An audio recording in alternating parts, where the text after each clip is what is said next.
Hello, AJ. How are you doing, mate? Well, Franklin, it's absolutely baking, and I feel like a chicken in an oven here. Do you actually think it is baking? Oh, it's absolutely roasting. I've been going from hot to cold all day. You've got 2 layers on at the minute. Well, I've got 2 layers on because I went out earlier on, and if you're in the shade, it's pretty cool, isn't it? Breezy, cool. It's not a really warm wind, is it? If you're in a nice little sheltered area with the sun beaming down on you, you could get a suntan. There's absolutely no doubt about that. Yeah. Not that I've had the time to do that, unfortunately, today, but or the it'd be complexion. nice if I could have. No, it's not really good for me anyway because I've got sun damage already. There it is. So, yeah, it's been a quite uncomfortable sort of day in the heat. Really, I've been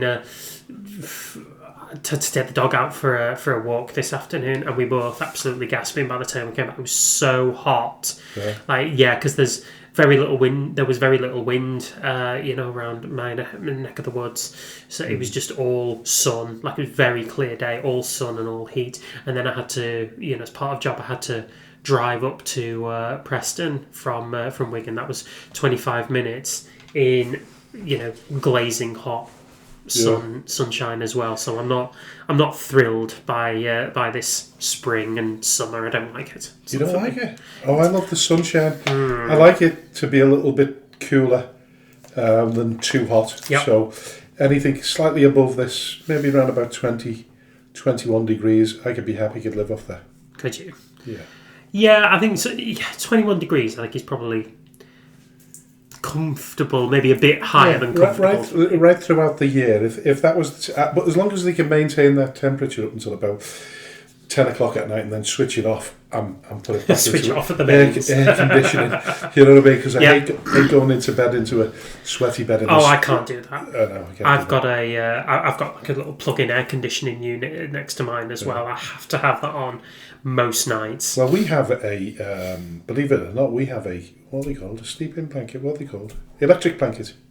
Yes. We've got an electric blanket. You are of that age. Absolutely. What do you mean I'm of that age? There's only certain people of a certain age that have electric blankets. You know what? I'm trying to work out how young I am now. You're 58. I'm 58. I keep thinking I'm 57. Well, you're close enough. And that sort of me turning around and saying, just about to say I'm not that old, and then I can't remember what I'm thinking about. So there it is. Exactly. That's got a lot to do with age. I don't want to tell you that, but it's the heat is not easy, and an electric blanket is very 1980s.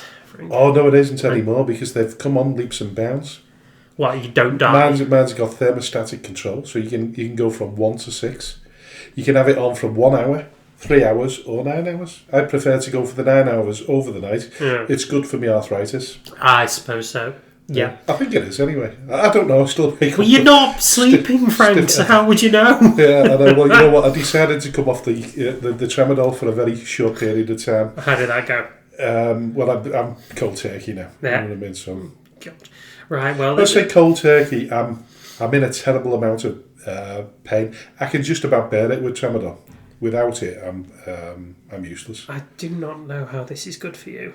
No, it's not. But like I was saying, I've got to get a second opinion on my back because the way I've been left in limbo, I'm not happy with it at all. No, I wouldn't be happy with that either. I'm just in constant pain every day. Jesus. Yeah, absolutely Forget constant pain. And it's more difficult for Rowena watching it rather than the other way around. Because we've got that much pride. So we went into, obviously it's the race night. Yes. It's the race night tonight. Well, it's tomorrow night, but we record the show a night before. But when it comes out, it'll be tonight. But if you're listening to this in the middle of January, it's not. It's not, no. It's over. It's over and done with, yeah. So it's Friday the 24th of April, and it starts at 7 o'clock. The tickets are still available. Yes, they are. So if you wake up in the morning, you're listening to this show, and you fancy a night out with the races, with the horses, then you're more than welcome. So what was I talking about now? Because ages... Well, you were talking about the weather, and then electric blankets, and then tramadol, and then the race night. Race night, yeah. Being old and forgetting your age. I know, yeah, but I've forgotten what was actually talking about now. Well, we were talking about the weather, first of all. Like how hot it is. But forget the weather. Because 21 degrees. I've moved on from that now. Air conditioning units, you've got an electric blanket. I was about my legs. Where did that come from? The race night. So, yeah, we were talking about me pain and what have you, so me pain management. So I went to Next the other day to look for a shirt and a waistcoat and a jacket for the race night. That's where the race night comes into it. Mm-hmm. So in Aintree, there's a big set of 2 flights of stairs or something like that. I think 2, maybe 3 flights of stairs. So I bounded up that like I was an Olympic athlete. And why? Because I don't want people to know how much agony I'm in when I do it. So I'm literally crawling up the stairs here in the house. But it was just total pride. And then I turned around to look at Rowena, who was going up really, really slowly. And she said, I don't care. She said, it was hurting me. She said, you should just let it. You just should walk up as slow as you need to. But that's the reason I mentioned that. Anyway, listen, I don't want to carry on about your pain. Yeah, I don't want to carry on about pain because it's quite miserable. I have a question then. Okay. So of all the production team at the Speaking Frankly football show, you are the eldest. So where's this going? The question is, how old do you think you should be before you hand in your driving licence? Oh, right. Well, Rowena's got an opinion about this. Mm-hmm. And she says that, I'm pretty sure that she said 80 years of age is the... 80? She thinks she'll still be driving now until she's 80. Okay. Beyond that, she said, I don't think she wants to drive. It is appropriate to mention that Rowena is 49, so she's still got a little way to go. 49? She'll love you. I'm not going to tell her that. I'm not saying anything more than the Rowena is 49. So she's got a few years to go before she retires from driving. Why do you ask the question? I have asked the question because last Sunday my car was hit by another car. Oh, right. I was going to ask the question why it was ill, your car. It's in the sick bay, isn't it? It is in the sick bay, yes. It was hit from the side on by a man in a BMW 1 Series who was 86 years old. 86? Mm-hmm. 86 so how did it happen? So I was driving up a B road. I'd come back from the gym, going up a B road as normal. Mm-hmm. And can you mention this B road? Or yeah, so it was... It's just so we can all avoid it. It is... the intersection of Shevington where Wigan Road meets Old Lane. Oh, I know what you mean, yeah. It has the very tight bend. Yeah. Mm-hmm. Yeah. So it's on that bend. And if you know that area quite well, you'll know that Church Lane is a side road that leads off into the middle of Shevington itself. Yeah. So the car in question was approaching Old Lane from Church Lane. So he'd pulled up at the junction and I was coming up the B road and to make my way around and carry on. But instead of stopping at the junction, he crawled into my lane. So I braked and went down to about 5 miles an hour thinking, oh, he'll stop and he'll wait for me or he'll go around my car. Didn't, just accelerated right into me. Crikey. Yeah, just smashed up my headlight, my grille, my bumper, the screen wash just flooding out as well, and the wheel is bent a bit. I take it he's not argued about it. He's taking full responsibility for it. Yes, he has, in fairness. And I have a dash cam anyway. Right, well, listen, they're always worth the weight in gold, although it contributed towards my back problem. It did contribute well, it did sort of, but then it became a diagnosis in the end, because if I hadn't have done that, I'd have probably carried on going round without knowing that I could be paralysed. Yes, so there was kind of method in the madness, and there wasn't like an eventuality for the joy. So the insurance company have been in touch, have they? My insurance company have been in touch, and they've taken no, not yet. But are you worried that he's still got a driving licence? Yes, I don't want to incriminate him too much, but there were some things that were sort of said and what have you that lead me to believe that actually the people who are over a certain age are probably more danger on the road than any of them. Did he take responsibility for it? When we were there, and at the time, yes, he absolutely did. Yeah. Never argued the toss with it at all. So he's very old school, because my dad would have always turned around and said, at no stage do you take responsibility for any car accident. Yeah, I mean, I've got the dash cam all sort of put that to bang to rights if it was needed.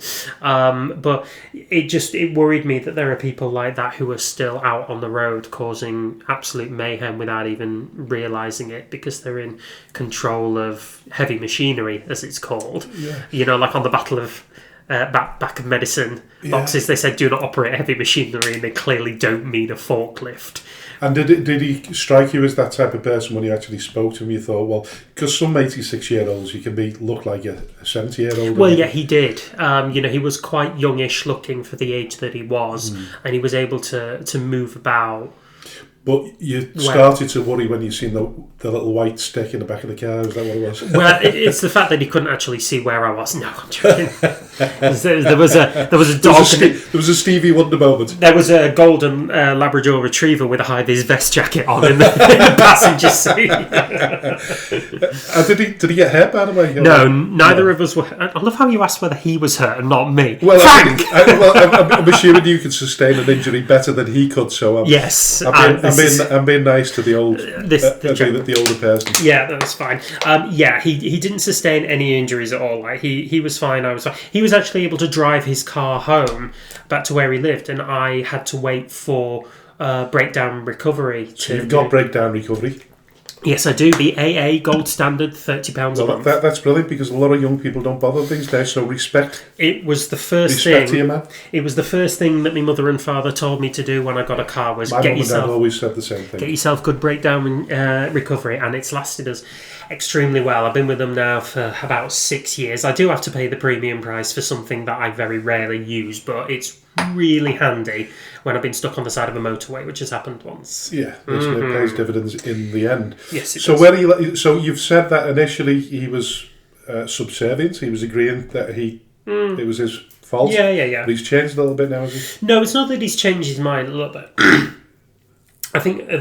I think he's still going to own up to it. I've not heard from his insurance company, but I've heard from mine, and they say that they've sent the details across to his insurance provider, so things are starting to move. So the assumption is he has got an insurance provider. The problem is now whether he's actually got a valid driving licence. So he handed it over to me, so that he is did. fine. Yeah, I know. But in terms of you could hand something, I mean, what age do you have to have?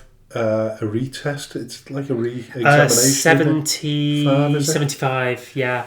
So is it a medical or a retest? I can't remember what it is. It's a medical assessment, I believe. Is that all it is? There's no retest? So, no, I think you have to have a retest if there's a certain amount of incidents within a certain period of time, I think. Yeah. But between the DVLA and the GP, I think they collaborate together to kind of make the necessary checks about whether he is capable and able to drive safely.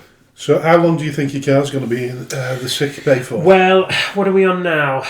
Thursday. So it got picked up and taken to the sick bay in Atherton on Monday. So if any of our friends at Atherton LR, Atherton Coles, even Daisy Hill, if any of you can do me a favour, just hurry my car up in the sick bay, that would be wonderful.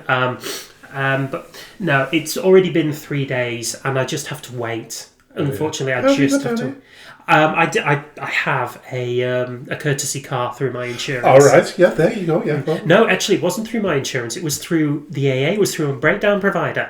So right. I have a courtesy car through my breakdown provider. Yeah. So they dropped that off on Monday morning. Brilliant. So I am still, on the road, and I am still mobile. Yeah. I'm still mobile. So it happened to me, didn't it? Was it last year? Can't remember. A woman reversed into me car. The back of my car. She reversed into the back of my car. I can't remember exactly what she did now. So my car was in the garage for a while, was it? I think it was year before last, because I don't remember you not having that big Toyota. Yeah, because what they did, Enterprise gave me one of those cars. I thought they were lovely. The Cupra. When it's advertised on the telly. Yeah. I thought absolutely stunning. Driving it was horrible. Really? Yeah. No. Did you enjoy it? No. I mean, listen, nice enough car, and for many people, I suppose it would suit them. But I'm just maybe. It was one of the bigger cars. It was the Formentor. I can't remember. It was a 4-wheel drive. One of those ones. Cupra. Yeah. Is it that one? Yeah, something like that. Yeah. Oh, they look phenomenal. I thought that they were going to be the one really that you see on the advert. Yeah, and it spins round. Yes, and it looks gorgeous. That's it's all gleaming. Yeah. Was it orange as well? Was it burnt orange? Something like that. Yeah. Because I think the one that I got was a burnt orange one, okay. and I thought, this is my dream. I've got the car I think it only had at less than 1,000 miles on the clock. So when I got in it, like, you could smell it was brand spanking new. Just factory new. But it just, I don't know whether it was. I've tried different cars out before. What was the other cars I used to try out? And I used to like the look of them. But when I actually sat in them, the seats were like racing car seats. Bucket seats. Yeah, they just cramped my style, you know what I mean? So I didn't enjoy it at all. And that was pretty much the similar. The dashboard, everything about it, the style of it looks sleek. But like every car, when it's got dirt on it, it looks crap. You know what I mean? So, so that happened to me a couple of, it was a couple of years ago. It was at Bearscough. No, it was at Bearscough. Yeah, we were at Bearscough at the time. So, I was going into Ashurst. I'd parked outside the shop, and then the next minute, this woman had bumped into me. Oh. I felt sorry for her. I mean, listen, they owned up to it straight away. There was no hassle at all. The insurance company were on to me before I even had a chance to say boo. And everything sailed through. That's good. The only thing is that it's weird, isn't it, really? When everybody accepts responsibility for it, the insurance, you have to sign a form to say that if there's a shortfall, you have to pay. It has to come out of the costs of the accident. Oh snap! Yeah. Didn't know that. Yeah, we just be very careful because you can end up with a bill. I never knew that, but I don't know the exact terminology of the paperwork that I signed. But it could, I mean, I remember getting told, "Don't worry, it never happens." Okay. But you know what? The possibility is it could, and you could end up with. You could end up with costs even though the other parties accepted full liability for it. That's cheeky, that. Yeah. Honestly. So always watch out for the small print, and particularly if you're signing anything. You need to know that in advance. That's fine. Yeah. But what a ball. It's not nice, is it? What ball? But the shock, I would imagine the shock of it was a little bit perturbing.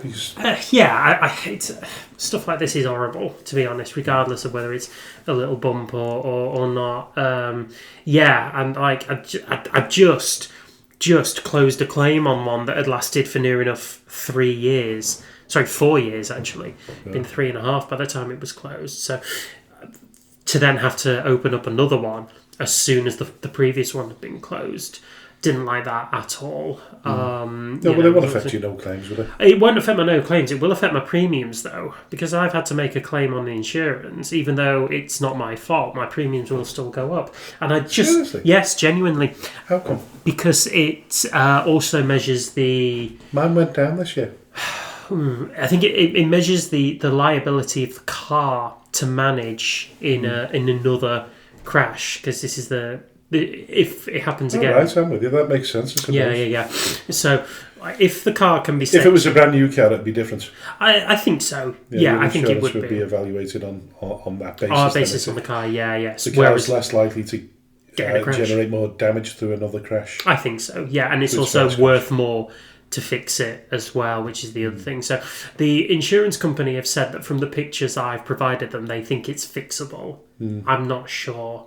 Like, if it was just cosmetic damage, I would get it and I'd understand. So you're worried it's going to get written off? I think it's a possibility because the steering racket has been affected. The wheel is actually bent a little. But as we know, even when a car's written off, you can re-establish it on an L plate, can't you? Yeah. Is it an L plate or a P plate or whatever it's called? A T plate, is it? I can't remember now. It's something or other, but I don't know whether that still exists. So if a car's been written off, it's been written off for insurance purposes, because that means the insurance company are not likely to pay the full whack to repair it. But if you're prepared to pay the excess to get it back on the road, you still could.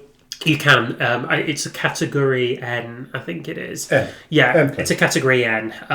So all that means is that the car has been written off, but resalvaged. It's been resalvaged and refurbished. Yeah.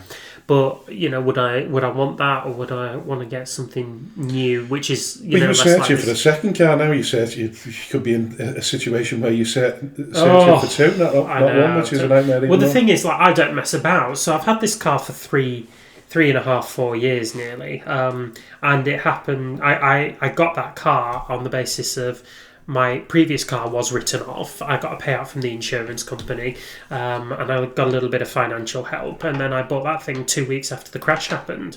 So I don't mess about whatsoever. I mean, it was lucky that all the parameters came together. It was within my budget, good mileage. It was red. It was a decent size engine, and it was a really nice looking car as well. So everything stacked up for me, fine.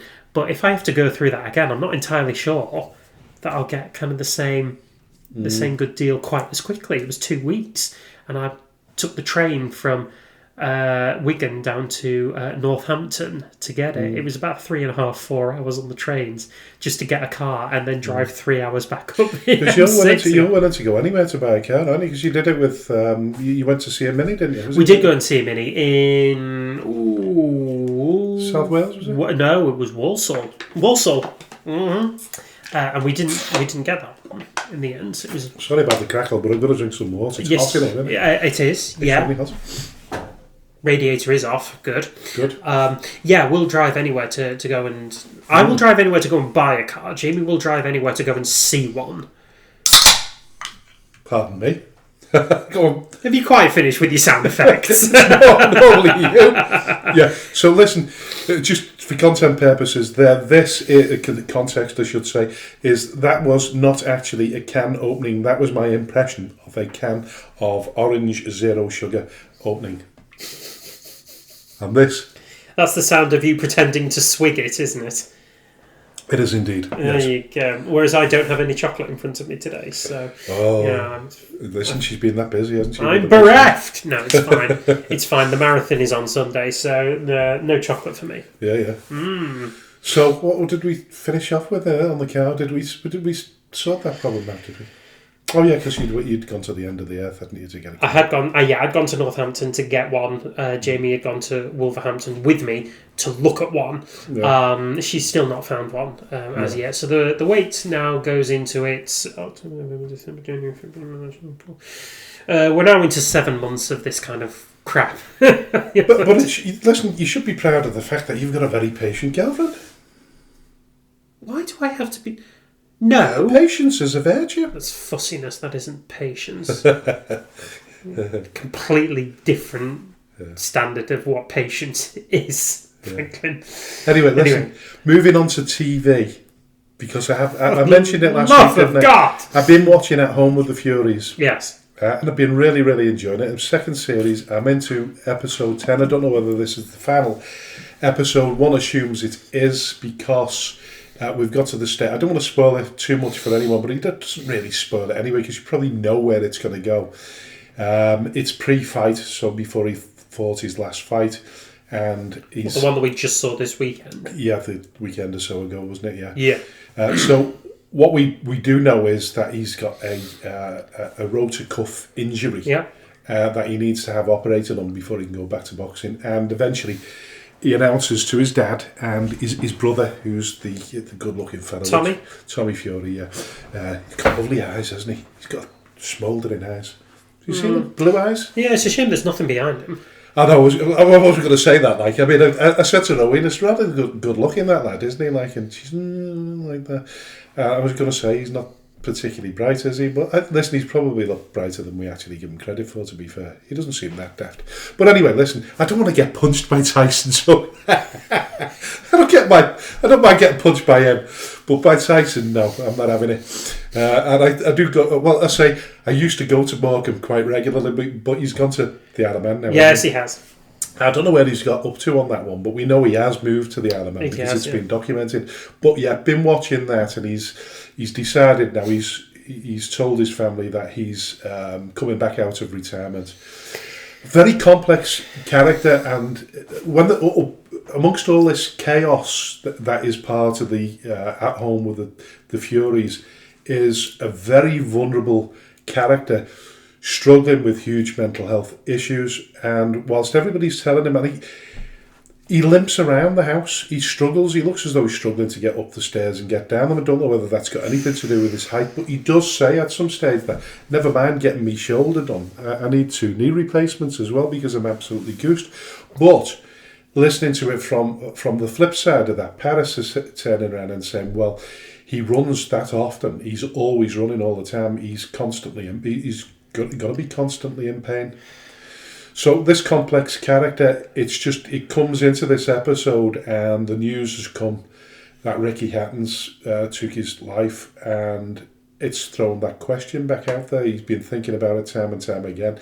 The only thing that keeps him going is being in the gym and fighting. He's got nothing else to back it up. He's got all this money. He's got little business interests and what have you. He's got a big family,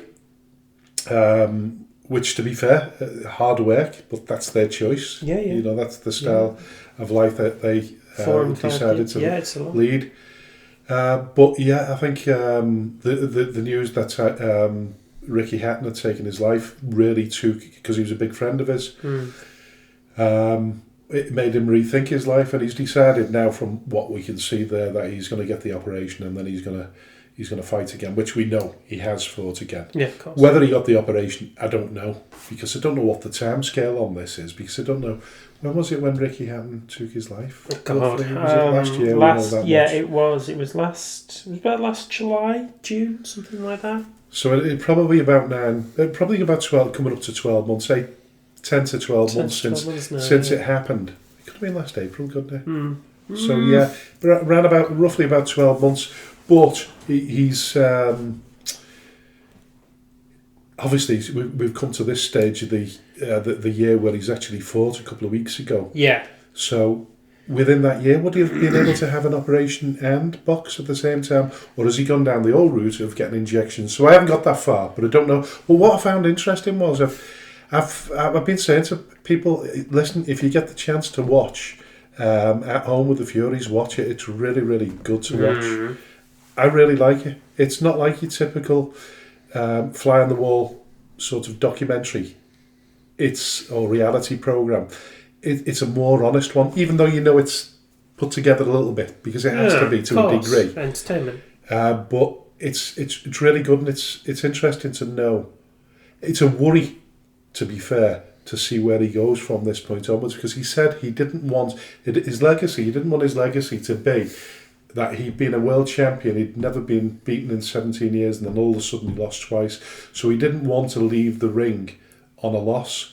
But somewhere down the line here, you just feel as though that's going to happen again, because he's probably going to go into the ring again with Deontay Wilder. And then he's going to take on Joshua. I think the old Fury beats AJ hands down. Not you, but... He beats me too. Anthony Joshua. But now I don't really know. After watching that and the way he's struggling, and then his dad saying he's saying you should not fight again. His brother, his family, they're all saying the same thing, that they know more about his health, his physical health, as well as his mental health. So yeah, big worry, but well worth watching, because there's lots of fun in it as well. You know, he's quite a funny, charismatic character. Of course he is. Yeah. Tyson Fury. He's lovely for that. All the kids swear. The little kids. Of course they do. You know, they'll turn around and say, "Oh, you're a little shit, you know." And, sounds about right. Unbelievable. But there is a scene where they go to a chalet just on a lake somewhere up in the Lake District of all places, and Tyson and his dad end up having a little play fight on the couch. It's just funny. And then later on that day, he tells him, "I'm going back in the ring," and he says, "Well, if you go back in the ring, that's..." He didn't say that's you and I finished, but I will not be helping you. Okay. I will not be in your corner. Wow. And we know from recent events that they've not been speaking to each other. No, their relationship has quite broken down a bit. That's sad, because although he's made the decision, and it's the wrong decision to the rest of the family, I still think there's a level of support that needs to be undertaken, and I think his dad will eventually come around. But they're both stubborn. Yes, they are. Both stubborn, but they look out for each other, and that's why I can't understand why they're not speaking at the moment. But I mean, what he wouldn't want to see is he doesn't want him back in the ring, because he feels that he might fail in the ring, and he could end up coming out of the ring either brain damaged or dead. He is dead. But you know, if that does happen, then he needs to make his peace with his son now, and I'm pretty sure he will before the next fight. I certainly hope so. But yeah, other than that, I want to bring the doom and gloom to it, but it's just mental health is, we talk about it. We don't probably talk about it enough, but if you if you look at him there, he's just like a man that's possessed. There's something there that's missing. And it is. It's that fight game, and I don't know how he gets around that. I don't know what he does. What can you suggest he does beyond boxing? Coaching wouldn't be good enough for him. Bring him through his own son, Prince, who wants to be a boxer himself. And he's boxing. And the other thing I found out, by the way, is that boxers, their sons don't normally go through the amateur route. And there's a good reason for that, because they become a target. They're everybody's, belt match. So they don't go through the normal amateur route. So interesting notion, that. But a smart one, really. Yeah, makes sense. But yeah, what do you think he should do? How do you think he can combat his mental health issues? I mean, friggin' hell, that's a big question, isn't it? I can't be the one to just suggest what Tyson Fury does with his mental health. I mean, that's such a big question for any man. How would you replace something as big, the magnitude of boxing? I mean, what was funny, really, he turned around and said that he would sooner, he would sooner box 20 fights than bring a family of 7 up on his own or something like that. Any day of the week. Yeah, so he was paying tribute to Paris because of course. How difficult it is for her. Yeah, of course, being a solo parent sometimes when he's off at boxing camp or when he's zoned in for his fights. Yeah. They quite funnily had a little argument, and he turned around and he said, "Listen, you stay in your lane." So that's become the new soundbite in our household now. So Rowena was giving me a little bit of grief the other day, and I just said to her, "Stay." Bloody hell. She said, "I'll bloody clout you if you say that again." The bear. No, we laughed about it, to be fair, because we knew it. Yeah. You're playing on his words, really. Yeah. Anyway, listen, that's what I've been watching. I take it you've not had time with all your marathon training. Do you know what? I did actually watch something the other day. And it was probably one of the most interesting things, like new things I've ever come across. It's called The Perfect Neighbour. All right, it's on Netflix. Yeah. All right, and it is all entirely police body cam footage and CCTV footage of this woman who lives in a very kind of neighbourhoody area of Florida. She's a single woman, lives on her own, and she has a constant gripe with the neighbourhood kids who play in the vicinity. All right. And she constantly has the police coming out to see her because she's made complaints about noise and trespassing and all these, other like misdemeanors and what have you. And then one night it all escalates, but you see all the footage of all the police body cameras for the times that they go and visit her, go and visit all the neighbourhood families, the children, all the members of the community who kind of get pulled into this one woman's issues with. Is it just one episode? Is it 1 episode long? Yeah, it's like a full length docu-movie. Yeah.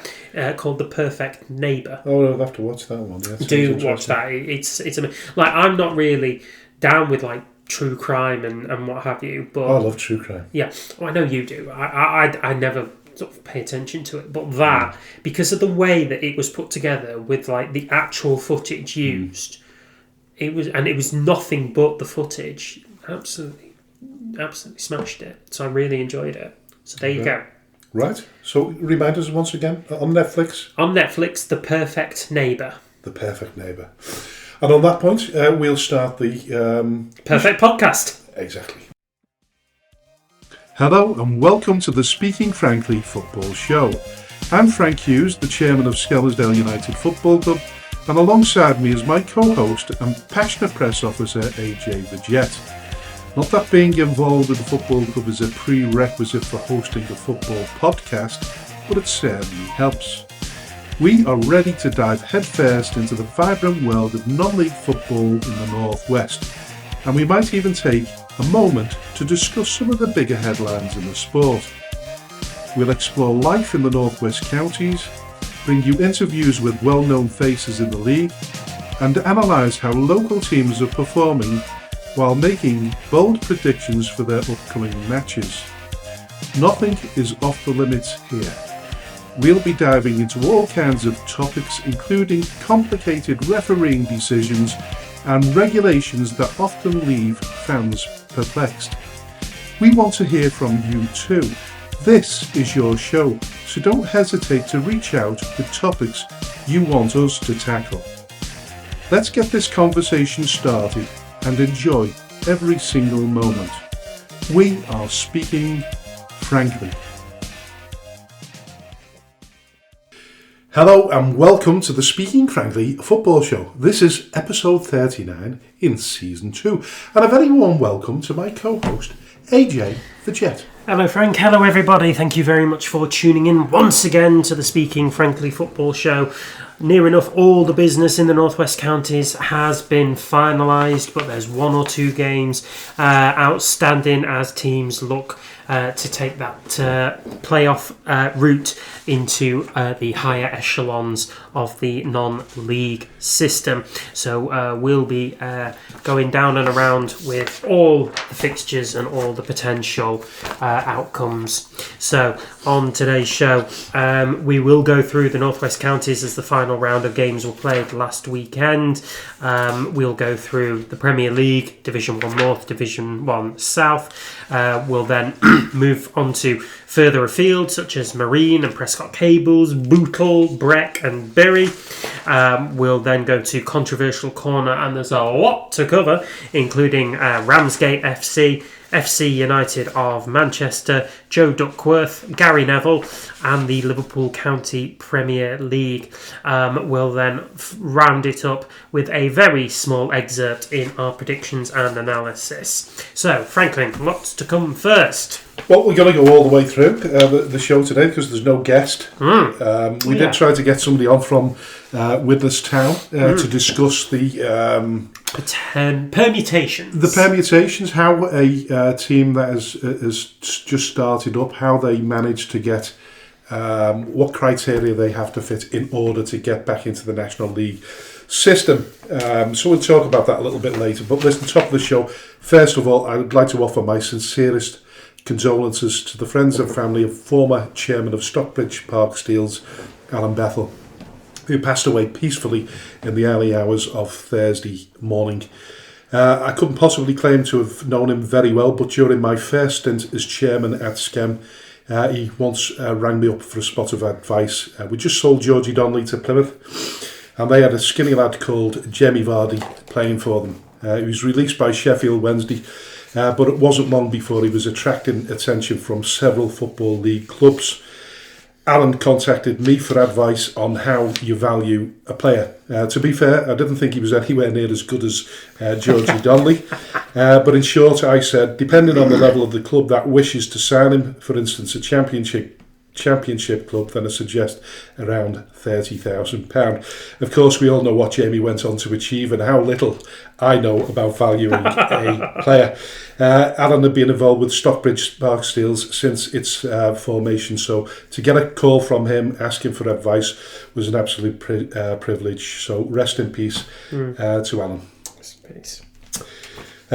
Listen, moving on to the Northwest Counties Roundup. Premier Division, as we know, most of everything was pretty much sewn up before Saturday's game, but champions Wythenshawe, they finished off the season in style with a 7-1 win over Longridge Town with a decent crowd of 664. Yeah, lovely final game of the season for Wythenshawe, and they put the icing on the cherry on what has been a very good bounce back season. Did they not put the cherry on the icing? No, you put the icing on the cherry. Tell me about these things, Frank. I know how it goes. Put the cherry on the icing. No, you put the icing on the cherry. You put the icing on the cherry? Of course you put the icing on the cherry, Frank. You Philistine. Okay, sorry. Carry on. It's all right. I will continue. Anyway, Aaron Dwyer bagged a hat-trick for Wythenshawe as they ran 7 in past Longridge Town. And that, who, if they'd conceded one more, Longridge would have been the 7th team to have conceded 100 goals in this North West Counties Premier League season. But as it is, they finished on 99. It's a very fortunate turn of circumstance for them. I think they must be grateful that Wythenshawe took their foot off the gas when Joel Ankers bashed home the 7th. Anyway, third place Atherton LR drew 0-0 with second place Ramsbottom at Crilly Park. Decent I game. guessed that one as well, by the way. Oh, you I did call that a draw. You called the draw. Yeah. Probably speaks omens for what's about to happen then. Anyway, decent turnout at Crilly Park, 343 in Atherton to see that game between those two in what might be a dress rehearsal of the Premier Division playoff final. It could indeed. Both of these teams separated going into the semi-finals. Both of them have home fixtures coming up in those playoffs. LR, of course, playing Padiham and Ramsbottom at home to Chadderton, who they confirmed their place in the playoffs with a 2-0 win over Stockport Town. Lewis Byrne, almost no surprise by now, notching his 63rd and 64th goals of the season to confirm that Chadderton on the last day made it through into the playoffs by a comfortable margin in the end. There was 4 points. And almost half of the goal tally. And 64 goals. Yes, indeed. They had 126 goals scored, which was the second highest in the league. Lewis Byrne responsible for about half of them, and Benito Lowe with probably about 20 of those as well. Absolutely looking forward to it if it does become a Atherton Ramsbottom final, or a Ramsbottom Atherton final, I should say, because if it goes that way, Ramsbottom will definitely have the home advantage. Looking at both of their defences, the tightest. Almost the tightest, apart from Prestwich Hayes, the tightest defences in the league. There was no surprise that they drew 0-0. I don't think they'd want either team would have wanted to give up too much in terms of showpiecing their talents. I don't want to say it was a dead rubber game, but they didn't have anything to play for that weekend. Yeah, they knew where they were going. It was a dead rubber. Yeah, it in effect was a dead rubber anyway. But at the bottom of the table, Litherland Remica fell short of pulling off the fated miracle that we were all so hoping that they could achieve, losing 2-1 to Burscough. Harry McVeigh did have them dreaming just that little bit more when he opened the scoring in the 32nd minute of the game. However, William Lawson equalised just prior to half-time. And Burscough also hit the bar just before going into half-time at 1-1, but then a minute from the end of normal time, Burscough won a penalty which was dispatched by Harry Johnson to break Remica hearts and consign them. Was that game? Yes, you were, and then consign them to a place in the North West Counties Division 1 next season. Truly heartbreaking for all concerned Remica. And I think for a lot of clubs in the North West Counties Premier Division as well.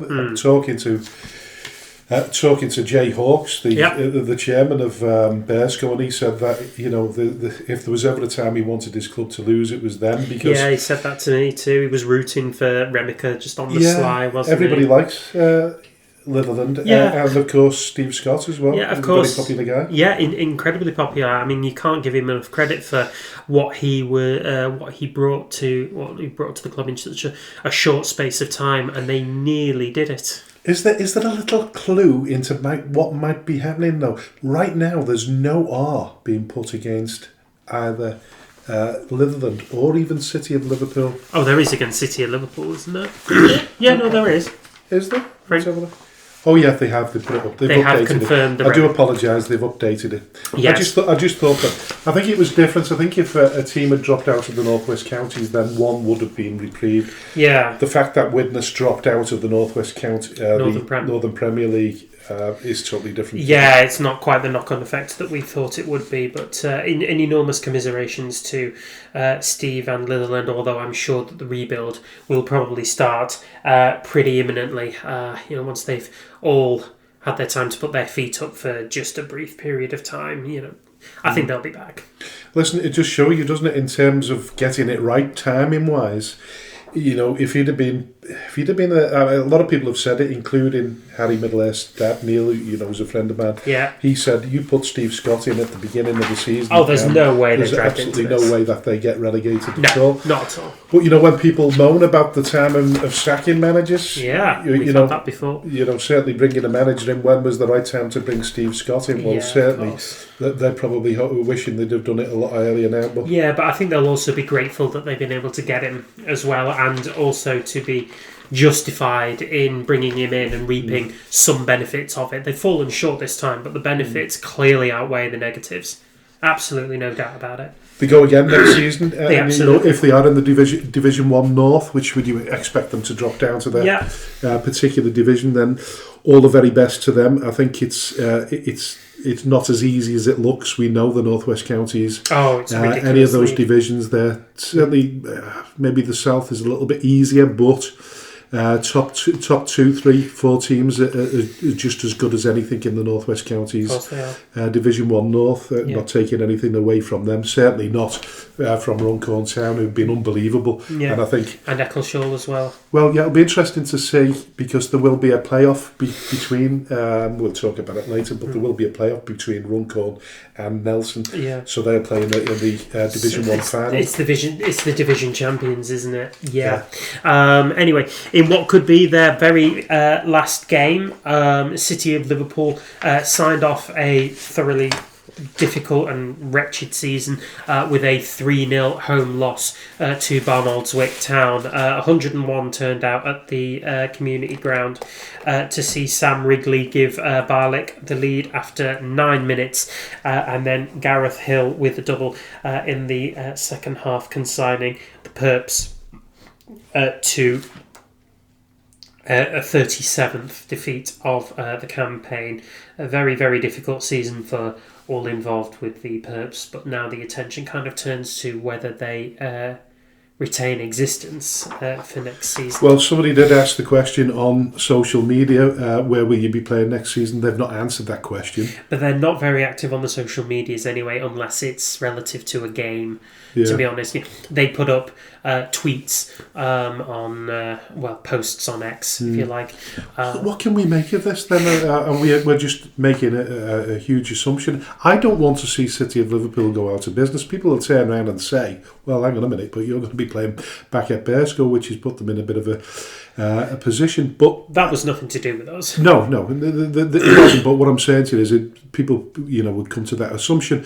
So, given the fact that they don't answer any questions, given the fact that there was a lifeline offered to them at the beginning of the season, or prior to the start of the beginning of last season, then they had an opportunity to bring all the people in, fresh blood, and give themselves all the possibilities that they could. Listen, no, could be levelled at us because of the situation with Claybrow and what have you. But but we've got reasoning behind that, and we were very forthcoming about it. Yeah, because somebody asked me the question the other day. It's funny this. You keep getting asked why. Well, I was walking around Asda the other day, and somebody stopped me and said, I bet you regret not joining forces with Claybrow.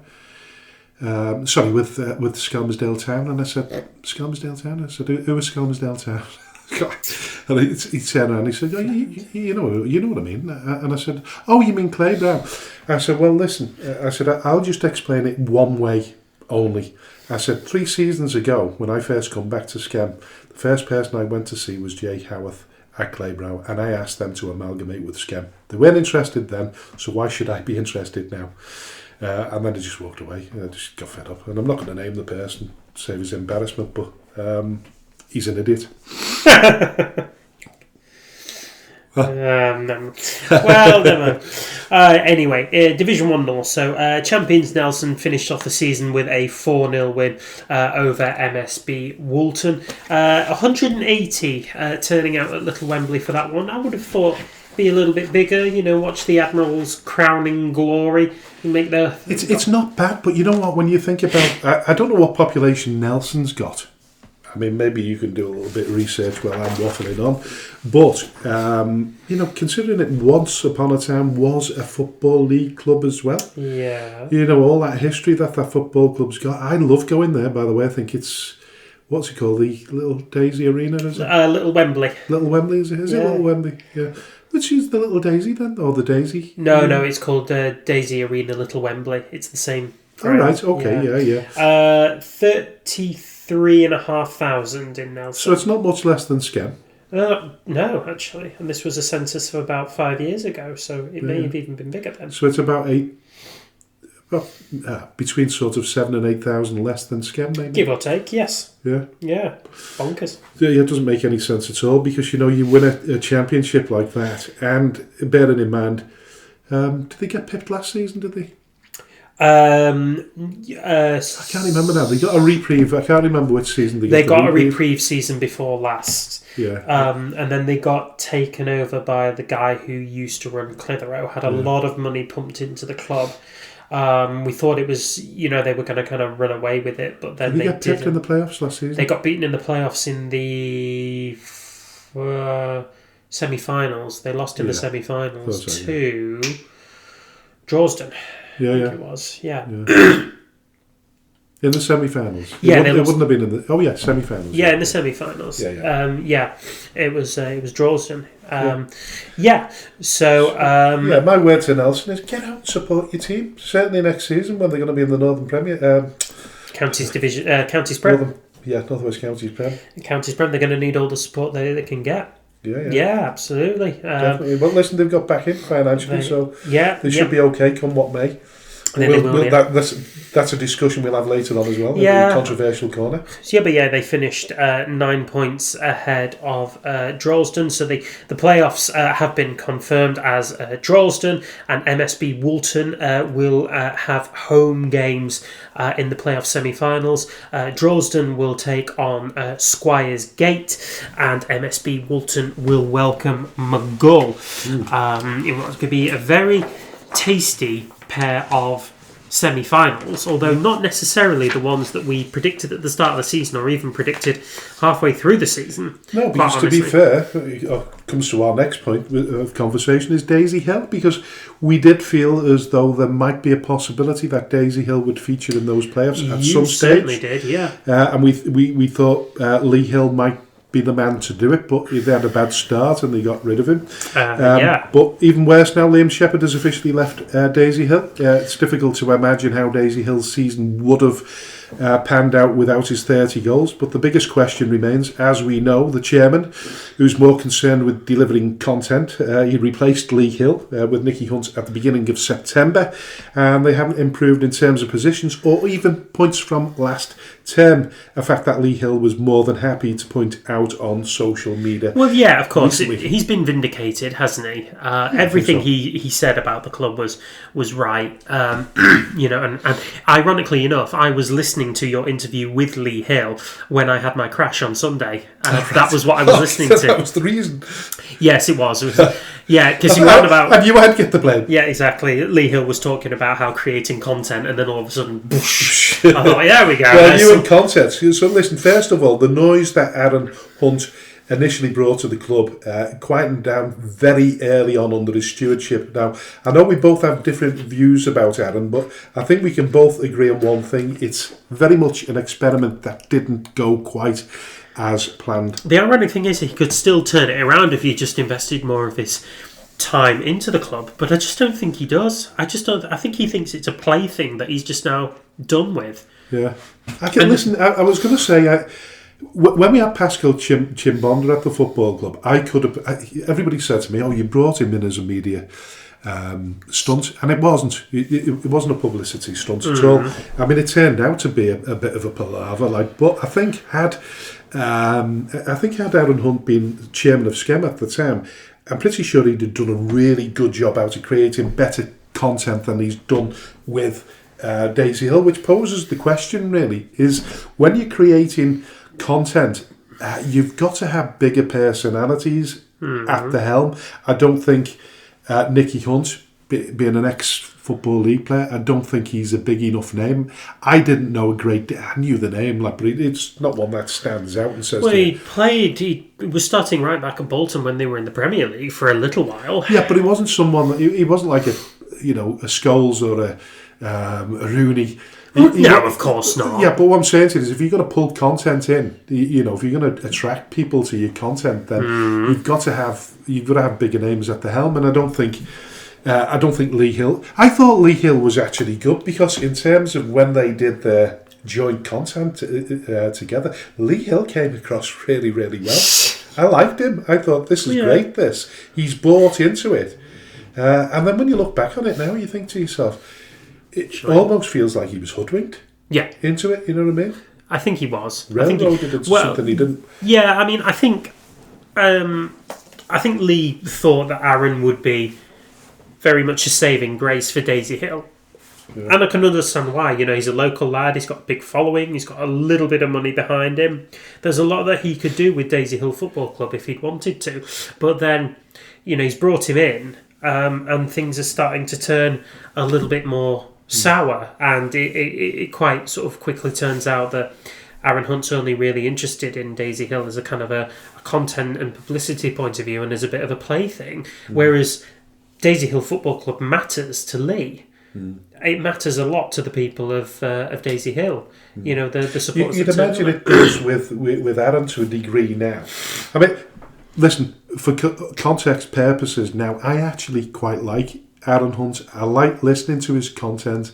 He's done a series where he went out to, I think it was India, but he does that hotel review as well. I quite like his sort of dry sense of humour. So I just wanted to put it out there that this is not having a knock at Aaron Hunt at all, because if it works, I'd love to see it work, because I do think the power of social media now can build a club into something absolutely enormous. It's obviously evidently not quite worked right now, but I'd like to see it work, and I do appreciate him. I think he's a decent bloke.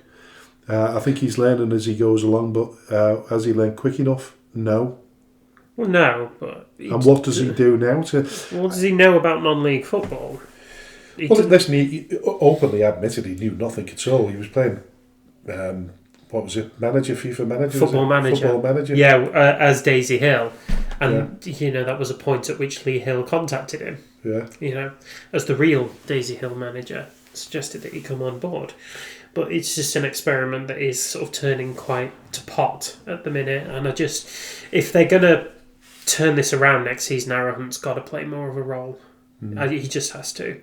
And they have to find somebody to replace Liam Shepherd.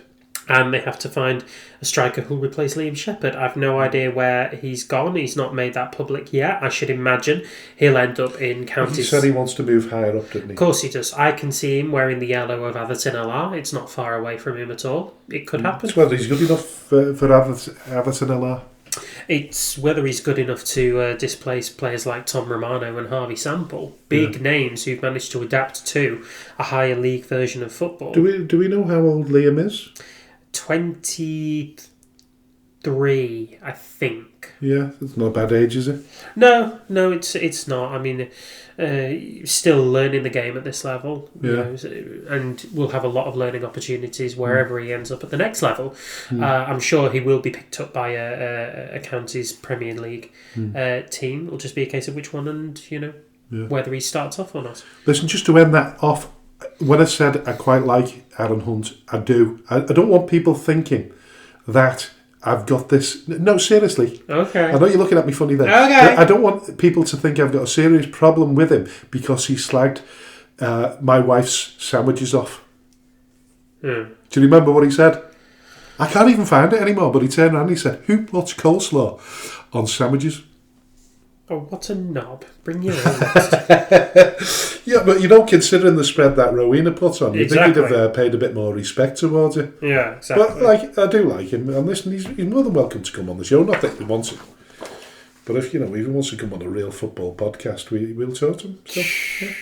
Anyway, moving on to Division 1 South. Yeah, so Division 1 South was all but sewn up as far as the table was concerned, really. I think the only real question was whether anybody was going to get the final playoff place ahead of Stafford Town. Sandbach and Asheville were both in the running for it. And they both played each other in the final game of the season. Sandbach United triumphed by 2-0. They leapfrogged Asheville into 6th place, but unfortunately fell short of another playoff crack. Of course, they were in there last season, but this season they've fallen to 6th. So we now know that Eccleshall and New Mills will have home games in the semi-finals. Eccleshall will play Stafford Town, and New Mills will play Stockport Georgians. So Eccleshall, who'd already sewn up the runners-up spot, they finished off the season with a 4-1 home win over Cheadle Heath Nomads. A crowd of just 70. Damn. It makes you wonder whether it's worth it sometimes. Listen, football is worth it, but when you're playing in front of that, when you put in a season like that, and let's be honest about it, Runcorn have been untouchable, pretty much untouchable all season. Yeah. So for Eccleshall to be anywhere near, near them has been... someone's got to finish second, but they were the only team to finish on 70 plus points apart from Runcorn. Yeah. Says plenty. Yeah, 23 games won, 6 games lost, 5 games drawn. It's been a really good season for them. That is a very, They're never going to compete with Runcorn Town. No, of course they're not going to compete with Runcorn Town. I do think they are strong favourites to go all the way, though. I think with Liam Kelly at the helm, I believe that they can do it. And I think they must feel themselves that they're favourites to, I know that they've got a very embattled squad. They've got a lot of injuries, but they continue to, push the parameters of what is possible for a team at their level. They took Rushall Olympic to penalties in the Staffordshire Cup final the other week. Listen, we're happy to see Stafford Town, though, in the playoff positions, aren't we? Lovely set up down there. They've come close, haven't they, last few seasons? Yeah, so they were there or thereabouts last season. They, of course, they made it to the playoff final. They lost to Abbey Hulton. They also made it to the Macron Cup final, and they lost to Charlotte Richard. And then they, I think they were just edged out the season as well by Winsford as well. So, they've had opportunities last season. This season has been a little bit more... But at one stage, it didn't look as though they'd get in the playoffs, did it? Well, no, they really struggled at one point in the season, and we did wonder whether they'd actually have enough to pull together to make it. What if Telford, if Matty Boswell had stayed there and the plug hadn't been pulled? Oh, listen, is that the other news as well that I've not reported on yet? Didn't the chairman of Telford Town step down as well? Isn't have I got that wrong? No, I think I... Well, while you're researching... No, it's the chairman of Market Drayton. Oh, Market Train, yeah, Market Train. Well, listen, just going back up to the playoffs there. New Mills, absolutely fantastic non-league. What a wonderful season. Historical, lovely little club. Lovely place to go. It's one of those proper non-league grounds. And that I was saying to you, if we're going to take it anywhere next season, New Mills is definitely on the... Alrighty. Definitely on the cards. I'll go for that. Yeah. Sounds great. Yeah. So, where were we? Stockport Georgians, there they got the full place. So the Cheshire Senior Cup final. So Runcorn Town played Crewe Alexandra at Gresty Road in front of a crowd of just shy of 600, 589. They were 2-0 down at half-time. They came back and scored 2 goals to get themselves back on level terms, but Crewe came back a little bit of the stronger in the second halves and ended up scoring a further 3 to win by 5-2. From what I'm hearing from the Crew supporters, that scoreline flatters them. And actually, they ran away with it only in the last 20 minutes or so, but otherwise Runcorn had given them a really good game. Town's season is far from over. They've got 2 cup finals still to play for. They play Nelson in the Division 1 Cup final this coming Saturday, and that's followed up the following Thursday by the final of the Edward Case Cup. And you know what? They play Darwin. If we hadn't been playing this weekend, I'd love to have watched Runcorn versus Nelson. Yeah, that would have been a clash of the Titans, wouldn't it? Yeah. Yeah, but duty calls with Scam. Never mind. Yeah. So moving on to the Derbyshire Cup final, in a much closer final, it has to be said. Glossop North End lost on penalties against Ilkeston Town in front of a whopping crowd of 2,354. The game finished 2-2, but Ilkeston won 3-1 on penalties. What a big crowd that is. That's an amazing crowd.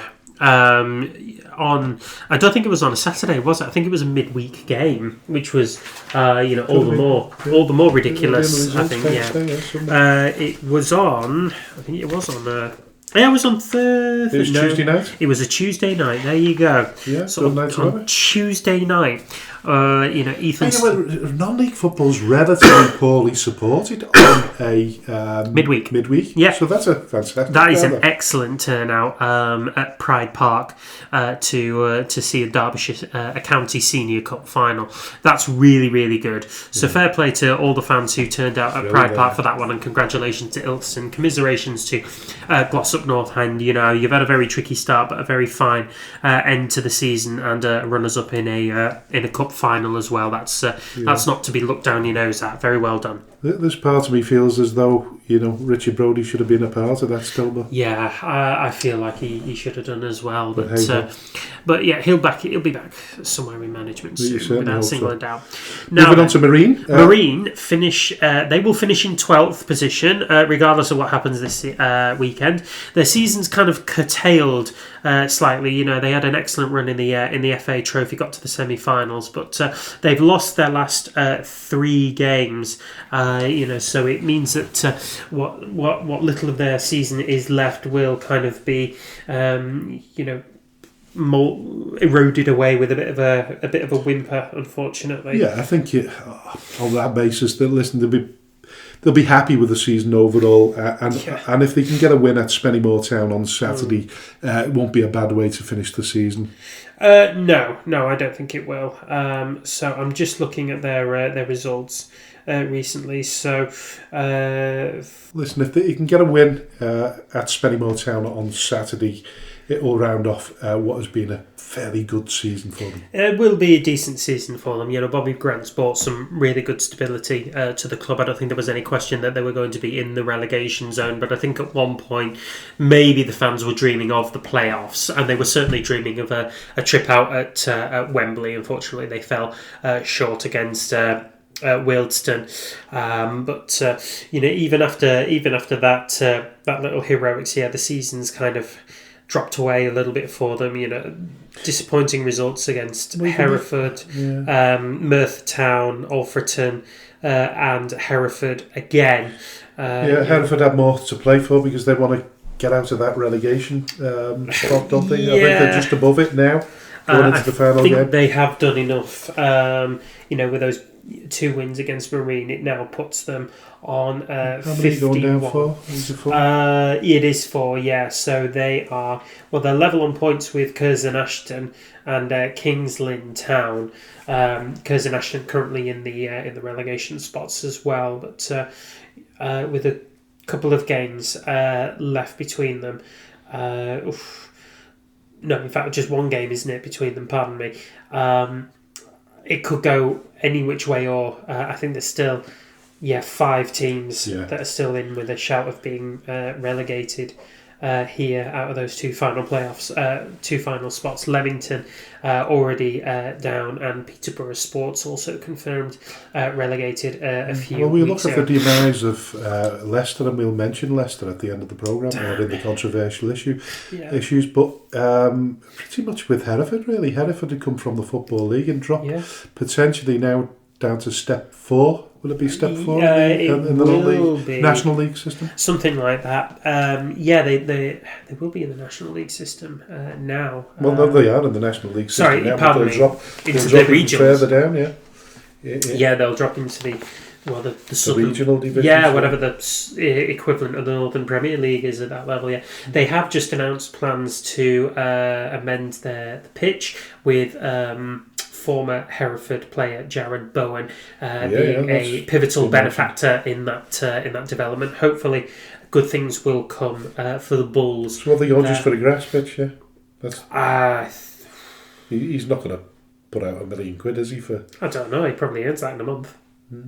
Okay, no, he doesn't. He probably ends that in about 2 months. But it'll be interesting to see whether it's just going to be a grass pitch, isn't it? It may very well be. Anyway, Southport currently in 15th place, with the potential to move up to 13th, just behind Marine. Equally, a defeat could see them move down a few places. Drop as far as 16th, where Chorley are. The season again has tailed off considerably. They've lost their last 3 games as well, and a tough game. Final game of the season at Hague Avenue against AFC Telford this weekend. But again, a bit like Bobby Grant, Neil Dans has brought some real stability to Port. Pulled them away from any relegation scraps. Has now got a decent basis for which to build on for next season. Yeah, because it didn't look good for them at one stage. If there was a few sort of moments where you thought, well, they keep dropping back in there, and you're thinking to yourself they could be relegated.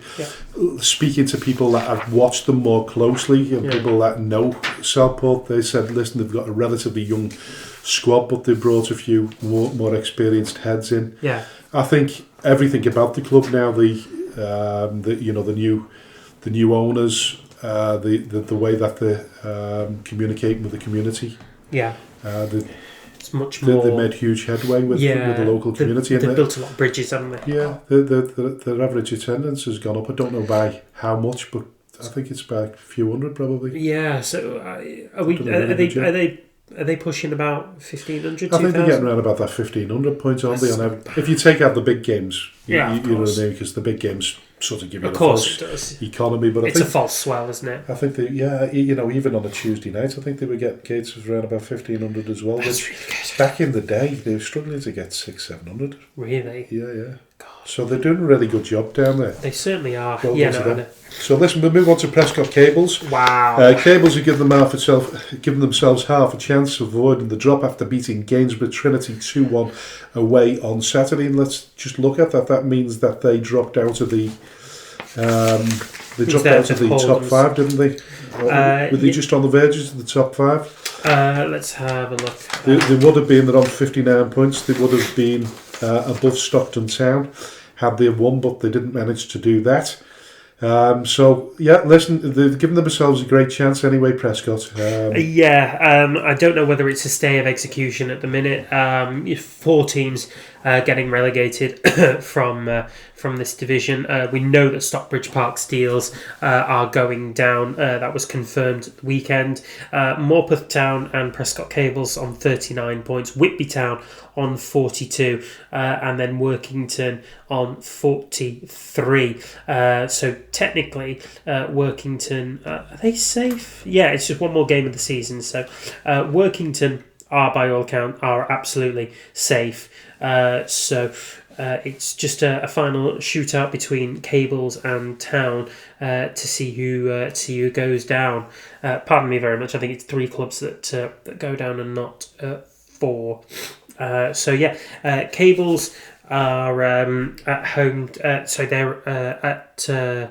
They're at home to Bamber Bridge this weekend. In with a shout of beating Bamber Bridge, I think, who mid-table team don't have anything more to play for, can't finish any higher than 10th, currently 11th, whereas Cables have an awful lot of fighting to do. They'll also have to rely on Cleethorpes Town beating Whitby on Saturday. So that is, I wouldn't know whether that's a an optimism or not, but Cleethorpes Town currently 9th.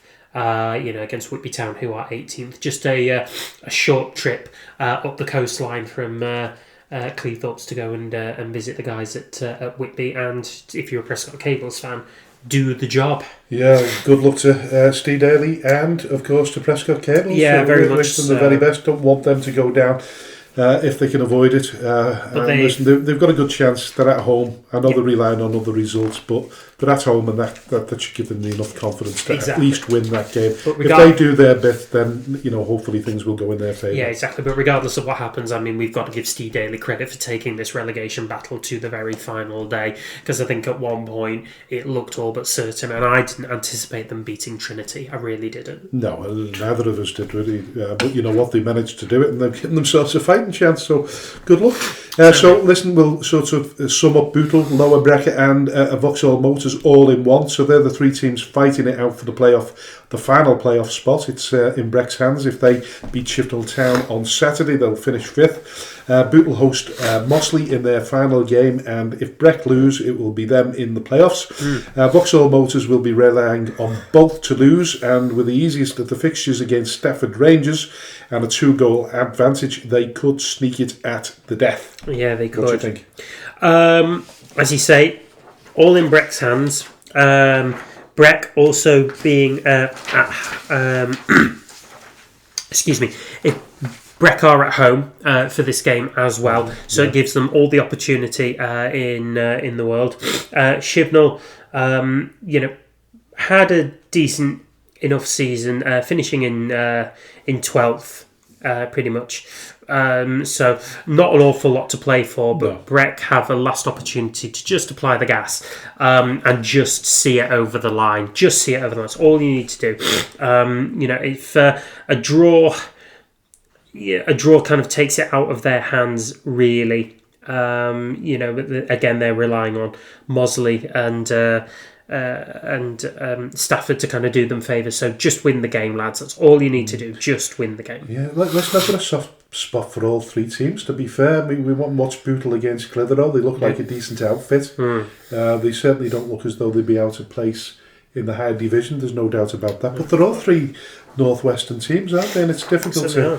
we sort of have a vested interest in Lower Breck, of course. It's ironic because the league is called the Northern Premier League West, but I get where you're coming from. Geographically speaking, they are all in kind of the Liverpool area. Yeah. So they are kind of neighbours to us. For right now, at least. But for me, I still think Breck will get the job done. And I think it does mean, unfortunately, Bootle and Motors will miss out on that. But again, we've just kind of got to give credit to Gary Moore and his troops for the job that they've done this season. We thought, they might win the league. That's fallen away now as more experienced teams have kind of come in and stamped their authority. But even so, we've got two teams contesting promotion, Bury and Breck, who weren't in that league last season. They were the league below. So it's fair to say at one stage, really, the way Lower Breck were flying, that Bootle and Vauxhall really weren't in the equation, were they, at one stage? No, they weren't. Well, they were sort of in the equation, but then you're probably looking at the likes of Stalybridge, Celtic and Runcorn Linnets finishing below Lower Breck, which hasn't happened, as we know. No. But all to play for there at the end of the day. Most certainly, yeah. But good luck. Good luck. May the best team win. Let's move on to Bury. It's a playoff almost between Bury and Avro to win the title. Bury are at the top with a 2-point advantage. Bury have got a difficult away game to Atherton Collieries, but if they win, it's all theirs. Avro, on the other hand, have the easiest of the fixtures as they host bottom club Darlaston Town.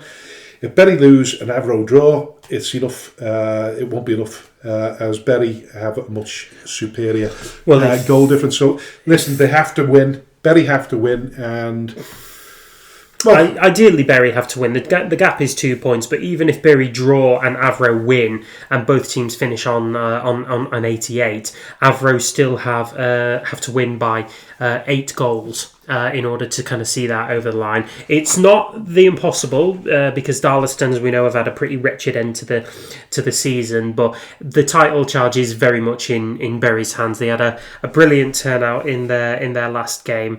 I think it was just over 7,000. I think went to watch them. It was a fantastic was it who was it that they played against? Is it Witten? It was Witten. Yes, it was. Yeah, over 7,000. Controversial Witten. Turning out at Gig Lane to see them there. But yeah, if Bury win or draw, it's almost certain that they'll take the league title. Yeah, and listen, I think we all want it to happen. Bury need to be playing on the biggest stage. It's great for the teams that are in and around Bury at the moment because they're boosted by their average gates. With Certainly. We know that the likes of Clitheroe, we went to watch the other week, they had a capacity attendance when they played Bury. Yes, they did. Clubs are going to miss that. There's absolutely no doubt about that. There'll be some clubs thinking, "No, listen, we want you to stay where you are because you're gonna help us financially next season." Yeah. But I think we're all pretty much saying, "Listen, given the size of the club." Yeah. The amount of finances that are in there, you don't want to keep fighting against them every season because no, not really. Eventually there's only going to be one winner in a slugfest like that. The other thing, of course, is that what was I going to say? I forgot what I was going to say. But let's move on to Runcorn Linnets. Third and fourth place, Stonybridge Celtic and Runcorn Linnets could switch places depending on their results. Celtic would have to lose at home to Chasetown and Linnets would have to win away to Newcastle Town, but either way both teams are going to be contesting in the playoffs. Yeah, absolutely. I think this is the first time that Linnets in recent memory that Linnets have got as high and as far as what they have done. So this is a brilliant achievement for them regardless. I think what's important here is is contesting a semi-final at home. So at the minute, with Staley Celtic being in third, they occupy the home leg of the playoffs, whereas Linnets would have to visit Staley in order to navigate a place through to the playoff final. If it was reversed, obviously that would play more into the Linnets' hands. But yeah, difficult fixtures for both really. Chasetown currently sitting in 8th. So although Staley Celtic had that brilliant 15-match unbeaten run that came to an end very recently, Chasetown still proving mean opposition in their way. Similarly, the Linnets are playing Newcastle Town, who are 14th. So again, not an awful lot more to play But pride, but nonetheless, at this stage of the season, you just want to get the job done with as minimal fuss and difficulty as possible. I've just remembered what I was going to say. Okay. I was saying Bury last season, they didn't choke at the final hurdle, did they? No, they didn't. They held off the charge of Lower Breck, and saw it over the line against. So they've got that Bursko. experience of getting across that finishing line. That experience means so much. It's invaluable. Some of them do. Obviously, the team that contested the county's Premier final 12 months ago against Bursko is considerably different now. Yeah. It's an awful lot different. But nonetheless, there will be... it's in that ethos now, isn't it? I suppose it is in that ethos. It's going to have to be. So that's kind of the permutations for Northern Premier League West. Clitheroe lost away to Stafford Rangers 2-1 at the weekend. They finished their campaign at home to Kidsgrove Athletic. Domestically speaking, it's been a disappointing campaign for Clitheroe. The highlight of their season was, of course, the FA Trophy. I think they got to the 5th round of that.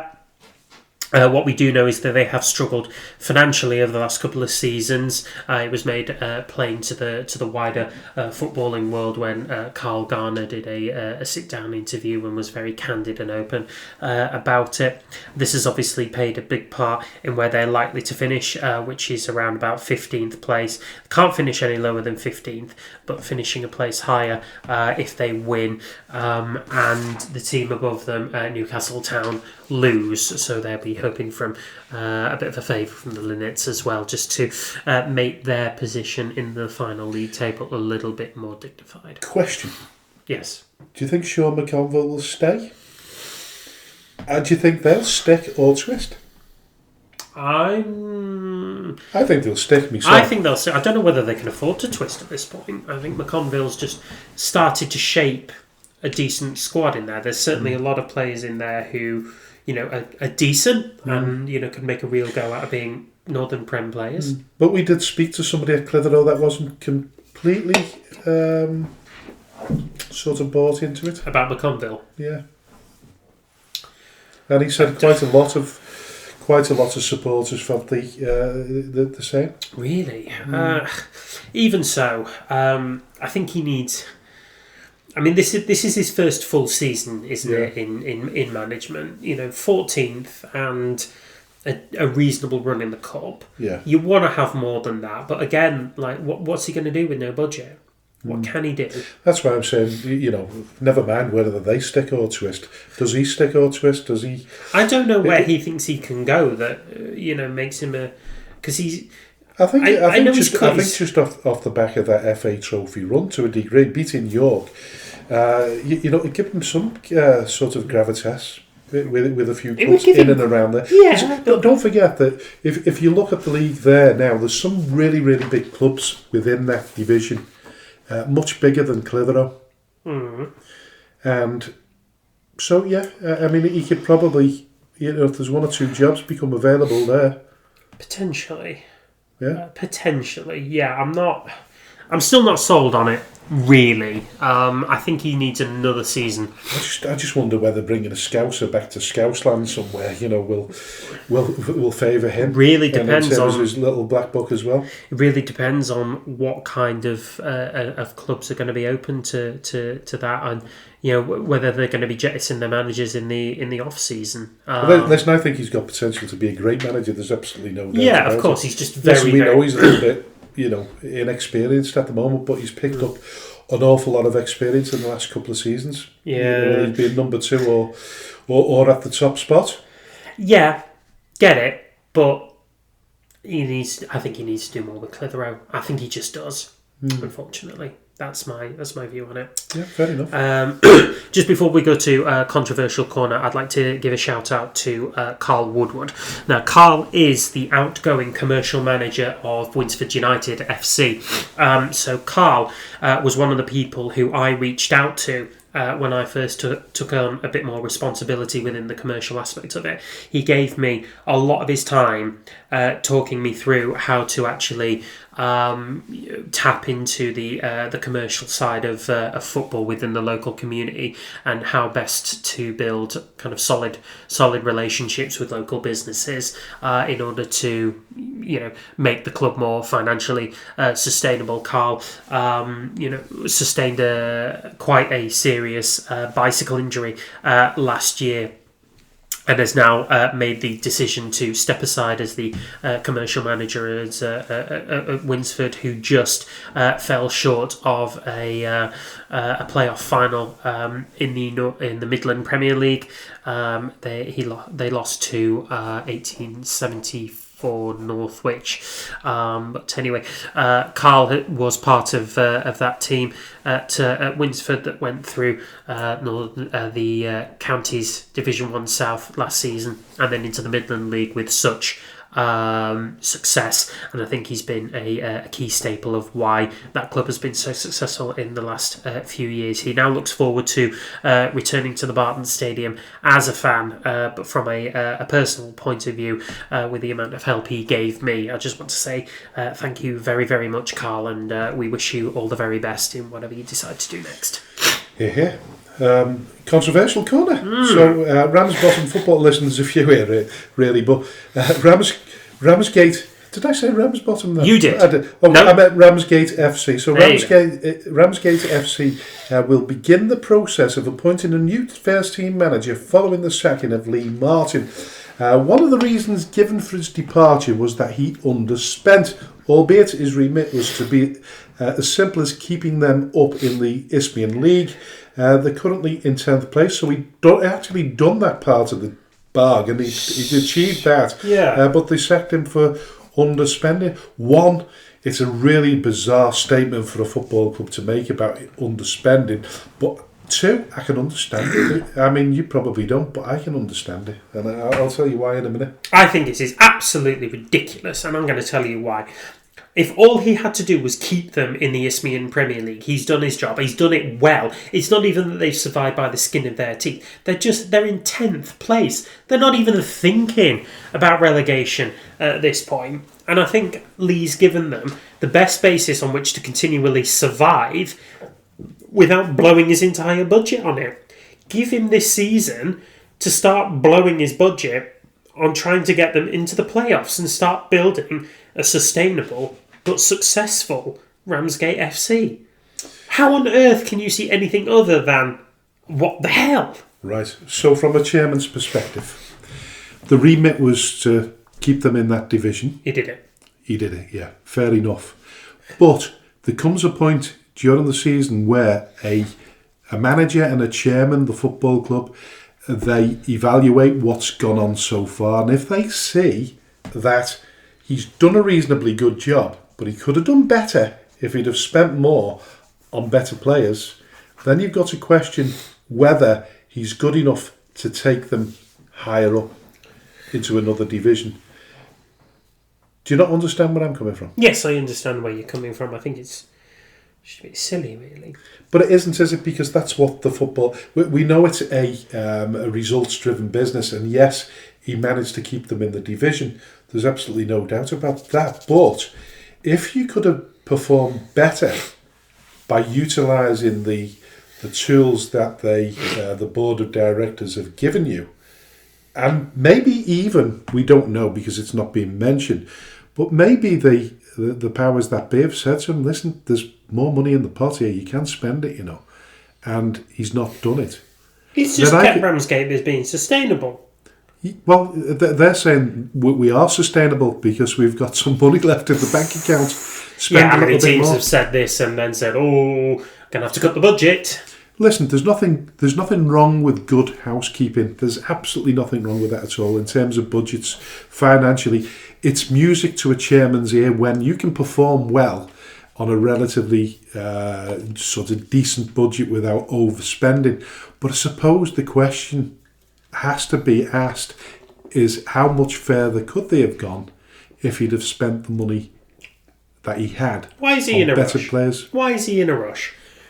Could they have not waited until next season to start the assault on the playoffs? Well, I'll give you another sort of option, if you like. In terms of, we've seen it with the likes of Prescott Cables and other clubs where just before Christmas they cut the budget because they know that they're not going to go down, but they know they're not going to go up either. I mean, Prescott Cables have jumped the gun a little bit there. That makes sense. If that was the reasoning behind it, if that's what they've done, they've cut the cloth and said, listen, we'll go for it again next season. This doesn't appear to be a case of that. This appears to be the case of we could have done much better, but you didn't utilise the tools that we've given. Listen, us as chairman and directors of football, we're at we're up for criticism all the time. If we don't provide the management team with the tools that they need to be successful, then people ask questions of us and say, well, why are you not doing this? Why not giving him more money? When the money's there, and surely if you can criticise, supporters can criticise the chairman and directors of a football club when they're not spending enough money, then surely you can criticise the manager because he's underspending. I know it seems bizarre, and under most circumstances it might be. I'm just saying, on this particular occasion, the board of directors, the chairman, whoever's made the decision, might have made a decent decision because they couldn't see how he's going to progress that football club. But I understand it as well. So I'm not thrilled by this. No, I'm sure a lot of people won't make any sense of it at all. I have to be perfectly honest with you, though. I think the press release by Ramsgate didn't do anybody any favours at all there. I don't think they didn't have to mention the fact that he'd underspent. There's no need for that. All it done is just given them cause criticised more because, as you say, like, and a lot of people's it's first a way of it, but it's a way of deflecting criticism as well, isn't it? By saying, listen, you underspent, so that's the reason why you've gone. Yes, but how many people would look at underspending as a reason to sack somebody? Because, like, I've had that thought process because, like, more people are like me than like you. They don't see like the chairman's side of how a budget should be spent and operated with. Well, so when we were in the National League system and we're paying expenses, we have a choice to make. We can either spend that on the span of the team, the more experienced players, or we can split it equally amongst everyone so that even the younger players that are less experienced don't get paid as much. But you equally, then the argument is if you just spend it on the backbone of the team, you've got more of a chance. And then those players that are younger and less experienced, once they step up a bit and they start playing better football and they look as though they're going to blend well with the football team, that's when you start talking about increasing their wages or expenses, whatever you want to call it. Well, listen, but we'll come to expenses pretty soon. But let's move on to FC United again. Listen, we've mentioned FC United. We have on quite numerous recently. occasions. So, well, first of all, we know the story of the demise of the Northern Premier League chairman, Mark Harris. I mean, let's. He's not died. Okay, the demise of Northern Premier League. That sounds like he's been killed. He hasn't. Okay, no, demise is different to being yes, killed. no, it's not. It is. If something demises, or if something is demised. When he has demise, he's not No, dead. he's not died. Yeah, but demise doesn't say he's dead. Yes, it does. No, it does. If somebody says the demise of, it just means they've killed. How many times have we seen, the demise of Rochdale FC, the demise of Hereford FC, the demise of Widnes? Well, you're being picky now, but listen, if we go back earlier on in the show where you made a huge blooper and you still wouldn't own it. You didn't make any bloopers at all. Yeah, icing on the cherry. No. Right. The icing does go on fucking cherry. No, it goes on the cake. No, it doesn't. It goes on the cake. It goes on the cherry that's on the cake. All right, so you've got the cake, you've got the cherry, then you've got the icing. You're not going to convince me of that. I'll tell you what, I was almost doubting myself then anyway. And so you should. So anyway, listen, let's not call it the demise then. Let's talk about the cherry that fell off the Northern Premier League sort of hierarchy was Mark Harris. We know the reasons behind it because of the alleged alleged email that was sent to a supporter who then cried victim. Anyway, it's really important to point out that Mark Harris has been removed from post pending an internal and full investigation. Doesn't say that, does it? Yes, it does. Does it? Yes, it does. I don't see that. I'll bring it up. Said he's been dismissed.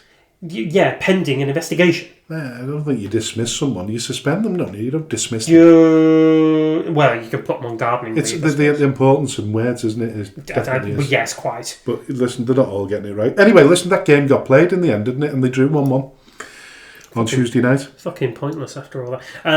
The board can confirm that Chairman Mark Harris has been relieved of his duties with immediate effect, pending a full disciplinary investigation. Relieved? Gardening duty. I think you'd have said suspended. Gardening leave. That's what anyway, it is. Gardening leave. Anyway. The point I was going to make anyway was that, listen, we know that the game had been called. I got told it was 4 times. Somebody else said it was 6. I think it was 4. I thought it was 4. Anyway, whatever happened, it was called off an incredible amount of times. Yes, it was. Leading to the decision by the league to hold the fixture at a neutral venue, much to the disgust of FC United supporter Alan Duckfield, who sent an email to the league, as we know. He didn't get the response he was expecting, as once again we already know. And this, of course, led to Mark's dismissal last Friday. But the FA have reversed the decision on where to play the game. So the game, like I say, got played on Tuesday at FC United at Broadhurst Park. So yes, indeed. All very well and good. But then somebody pops up and talks about the story. First of all, I said that we've lost a great servant if he's fully suspended and there's no way back for Mark Harris, then it's going to be such a shame because he's been a great ambassador for the Northern Premier League. For about 20 years, yeah. He's let himself down. But listen, I was reading an article then by Jonathan Alsop who asked the question, is the Premier League fit for purpose? Northern Premier League. Yeah, the Northern Premier League. What did I say? Premier League. Northern Premier League. Is it fit for purpose? He is a FCUM sort of co-owner and supporter who raises several questions about the powers that be, one of which is this. When it comes to financial fair play, the FC United board is led to believe, based on conversations with directors and players across the league, that there are clubs in the Northern Premier League where players are being paid in ways that are designed to avoid proper taxation and regulatory oversight, I can't even say the word, whether that is through cash payments, inflated or undeclared expenses or other forms of disguised income. The effect is the same. It creates an uneven playing field. So we suggest that the laws are only being applied selectively. Now, we've spoken about alleged wage payments in the Northwest Counties Premier League previously on the show, without really thinking about the legitimacy. So, does this debate open a whole new can of worms right across the National League system? Yes. You're not going to leave me hanging on that one. I answered your question. Well, I don't really know where to start with this one because, like I say, it's an awful lot to unpick. Jonathan is an author in his own right as well. I think he wrote a book about FC United of Manchester as well. So he's obviously a big FC United supporter. There is this consensus of opinion amongst certain quarters that FC United have been unfairly treated during their sort of, from inception right up to where they are now. I think people have largely forgotten or forgiven it now because they've actually got roots in Manchester. They've got their own stadium. Surely it comes to a point where you've got to forget how it was formed.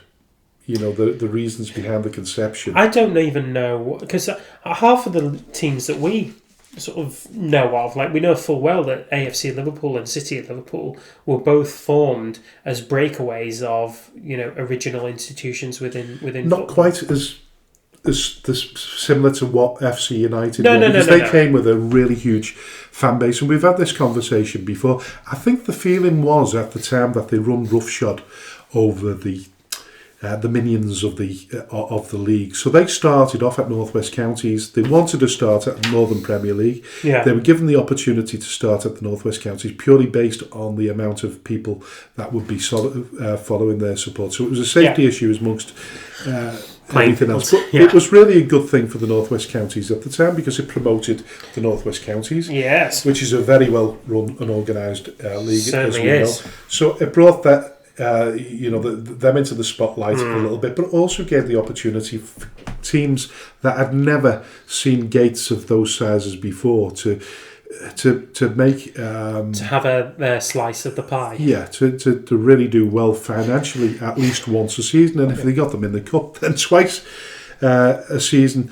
So at the time, I think a lot of clubs that were competing at the top were worried because they could never compete in terms of budget with FC United, and that was the worry. It certainly was with me in my first tenure as chairman of Scum United Football Club. When they moved up into the Northern Premier League, we had a battle on our hands, but we had a battle on our hands with Chester, AFC Halifax, AFC Fylde. The list was endless, and even I was brainwashed into thinking, this is not, we shouldn't have to compete against these. They shouldn't be parachuted into our leagues. This shouldn't be happening. But it was different with FC United. They started off at the Northwest Counties and they moved all the way up, and they're doing relatively well now. They're only going to make the playoffs now, but they're going to get a home fixture, and they're going to get a home fixture. So listen, the question is, does it open a whole can of worms right across the National League system? I think it does, because we've talked about players being on £350 a week in the Northwest Counties Division 1 North. Yeah, we have. And when those kind of figures are bandied about, they're more than just reasonable expenses, aren't they? Yeah, they are. And when you look at maybe let's say a club that's doing really, really well, like Nelson, for instance, they won the league, and their final game of the season's 180. If, for argument's sake, they were paying players, and I don't know what they're paying their players, but if they were paying them £350 a week, there's no justifiable way of claiming those expenses through because of the size of your gates. You haven't got enough money to back that up and pay that. So you've got to have somebody with deep pockets. Yeah. Which we believe likes of Nelson have. And listen, I'm not using Nelson as an example because we're talking about them, because we're not. No. We're just putting this on as we're talking about other clubs, to be fair. Yeah, but we're talking about a team that's finished at the top, but with a relatively small fan base. People are asking questions about how do you justify paying expenses, considerable expenses, and acquiring the best players in that league when you've got paltry gates. And even the question is whether you've got an owner that's got deep enough pockets. How are they funding that? And I think that's what the can of worms that's been opened now. Because you can feasibly say that they're on £80 a week, and it's expenses. They're getting travelling expenses. They're getting kit allowances, they're getting a food allowance, and that could make up their £80 a week, depending on from where they're travelling from. You could probably bump that up if it was further afield, clothing allowance, whatever it is. But if you're going over, and we know, because the figures are bandied about, if you're going up to £350... Where the hell is that money coming from? Where's the other £275 coming from? It's not coming from the football club, it's coming from somebody else. And this is where the balance, this is what I assume Jonathan is suggesting. I tried to add him to Twitter because I'd like to get him on the show, and maybe he could discuss that and help us.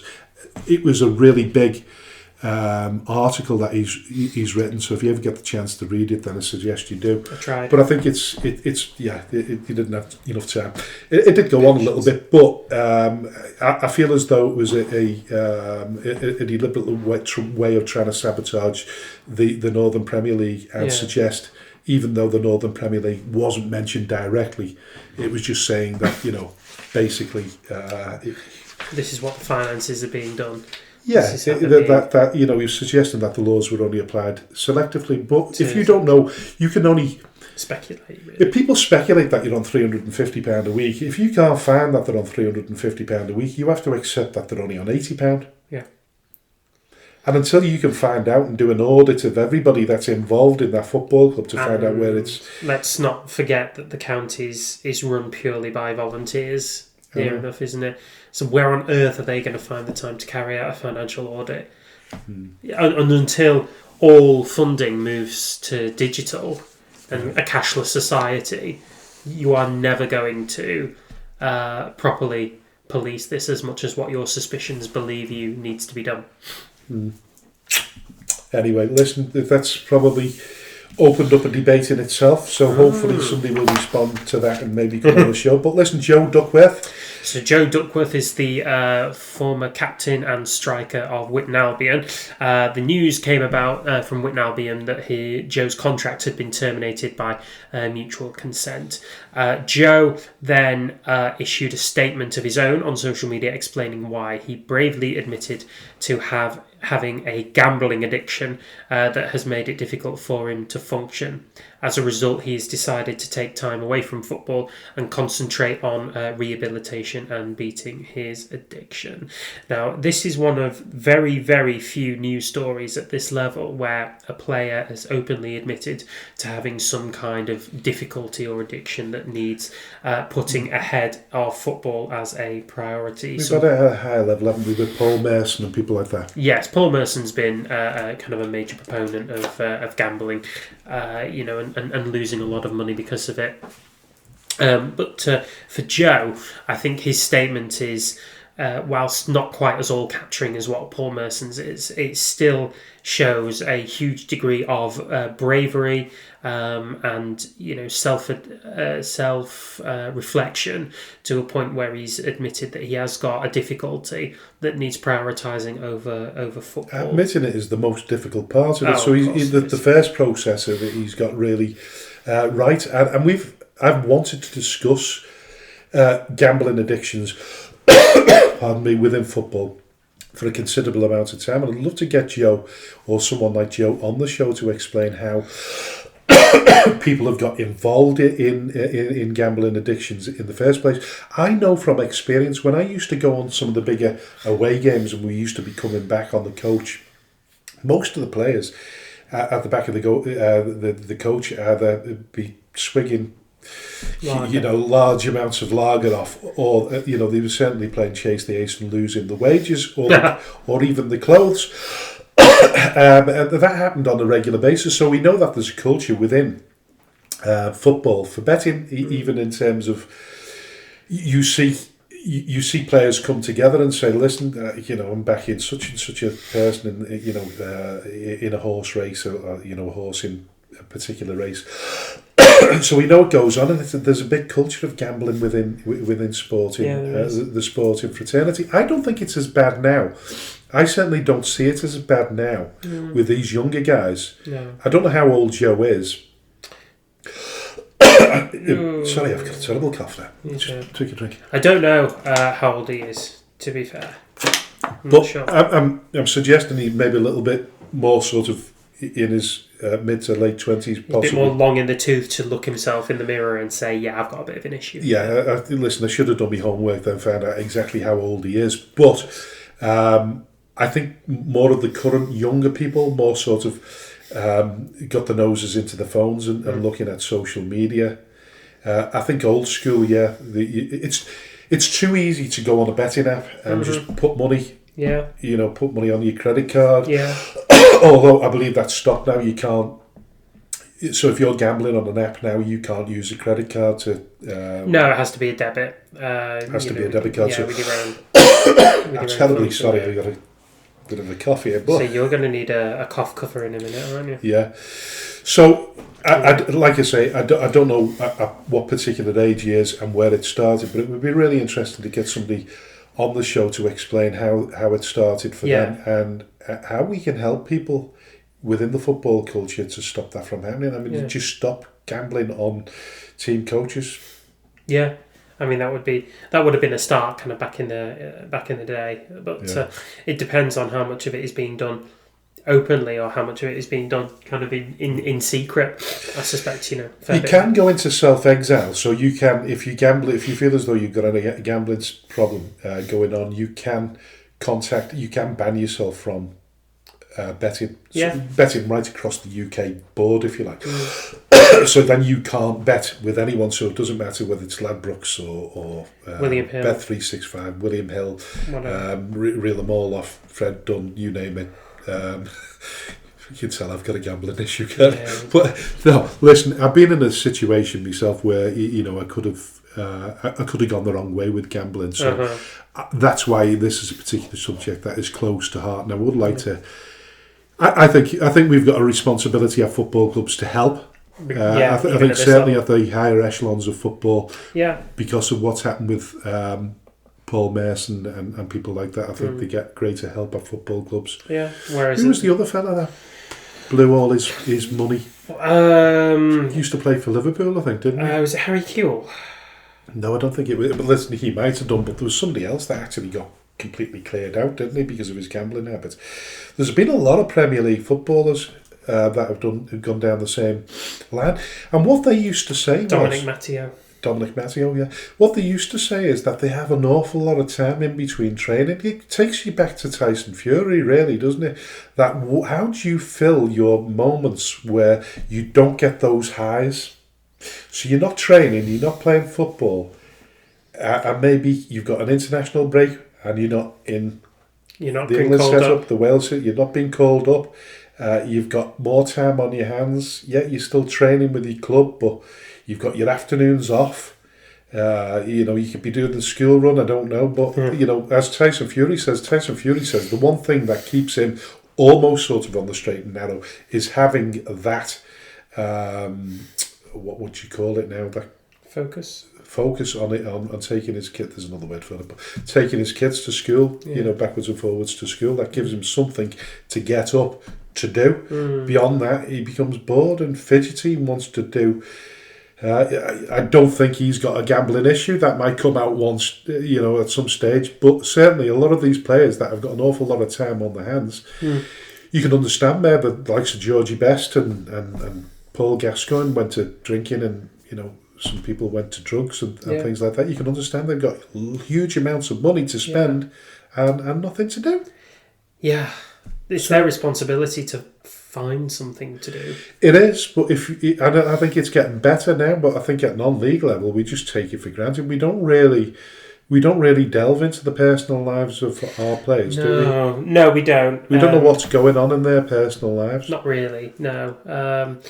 We know little bits here and there, but to actually... You pick it up as you go along. But of course you do. What I'm saying to it is, should we have more focus on talking to our players and getting to know a bit more about them? And then if you see the signs of... We've had it at Skep. We've had players that have got themselves into trouble financially because of gambling. Yeah. Over the last 20, 30 years. I've seen it personally. Yeah.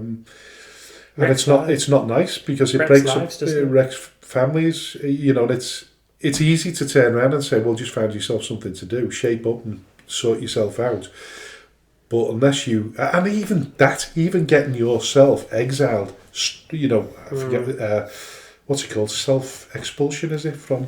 Self-imposed exile. Self-imposed exile from these betting apps. Yeah. Building up the courage to do that, because you're chasing your losses all the time, so you're throwing more money in it. So you start off with a 50p gamble, it turns into a pound because you've lost £5, then you go and doubles up to get your money back quicker. And ultimately you just get fed up with gambling. It just becomes a process of just trying to get back what you've lost. It's bloody horrible. Yeah. And I think I feel for Joe, but I'm glad he's come out there and he's made people aware. And I just hope that all the local betting fraternities, because that's the other thing, of course, isn't it? Even though if you prevent yourself from gambling on apps, it doesn't stop you from walking into a bookies and putting a bet on. No, it doesn't. It's really difficult, isn't it? Because it's almost everywhere now, isn't it? We've got in Standish, there's 3. Like Standish is a very small village. There's 3 within the town centre. Yeah. There's 3. Far too many. Yeah. Sounds ridiculous, but more than is needed. More than is needed. And so I think that kind of, what do they call it now? Unconscious promotion or unconscious advertising, stuff like that. That's why the Premier League and like the professional football circuit is making such a point to try and get rid of the gambling sponsorship from shirts and from stadiums and things like that, because they want to try and advocate for a better use of money than gambling, or at least gambling responsibly. Yeah. But gambling responsibly is a difficult conception, isn't it? It's like getting somebody to drink responsibly. You don't know at which point that is going to become irresponsible, when you get to that point where you're not in control, for argument's sake, you see all these flashing lights in Las Vegas and you go into these gambling dens and you see all these flashing things and the possibility of winning $1 million and things like that. You put a bit of money and then you become mesmerised by all the flashing lights and it's easy to get sucked into that world, isn't it? Yeah, I suppose it is. I'm a big bingo. Yes, you are. Do you know what I mean? That's gambling. I love the bingo, but you know what? It's relatively smaller bets. Expenses, it can be expensive. Yeah, it can be. If you're playing them all, yeah. But I don't think you can get really tired with bingo as well, you know what I mean? Like, you can get fed up and say, oh, listen. And particularly when the better weather comes. Like, you're not going to be spending... I'll be sitting out in the garden. I won't be going out to the Mecca on a Tuesday night, I don't think. Good lad.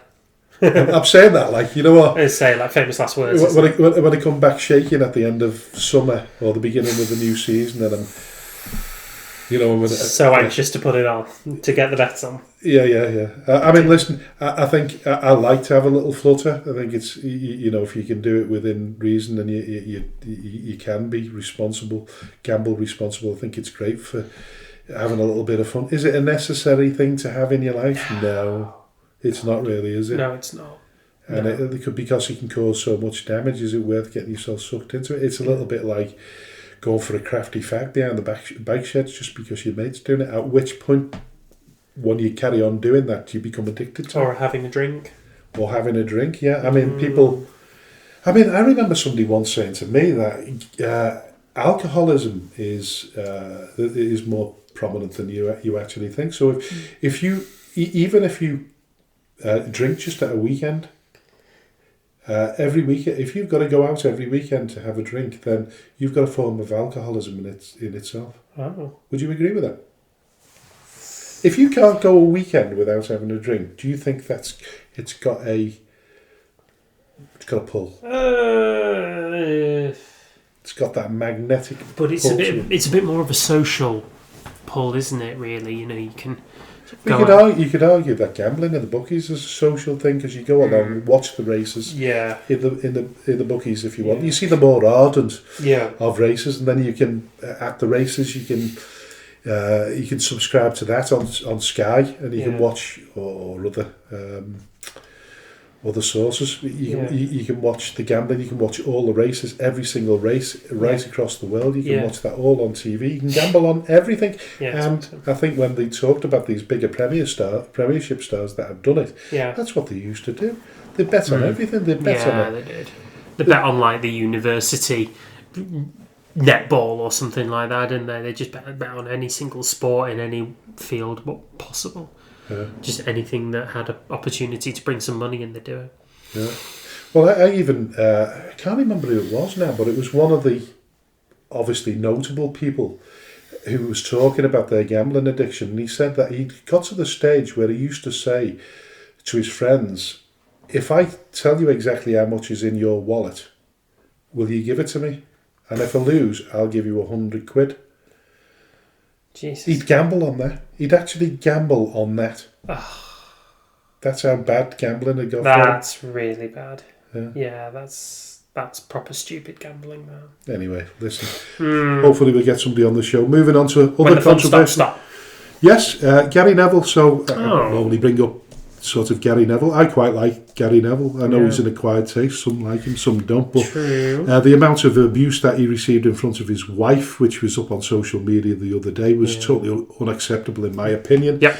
But people are going around trying to justify a reason for attacking him because of his politics. No. He's often been accused of being a champagne socialist.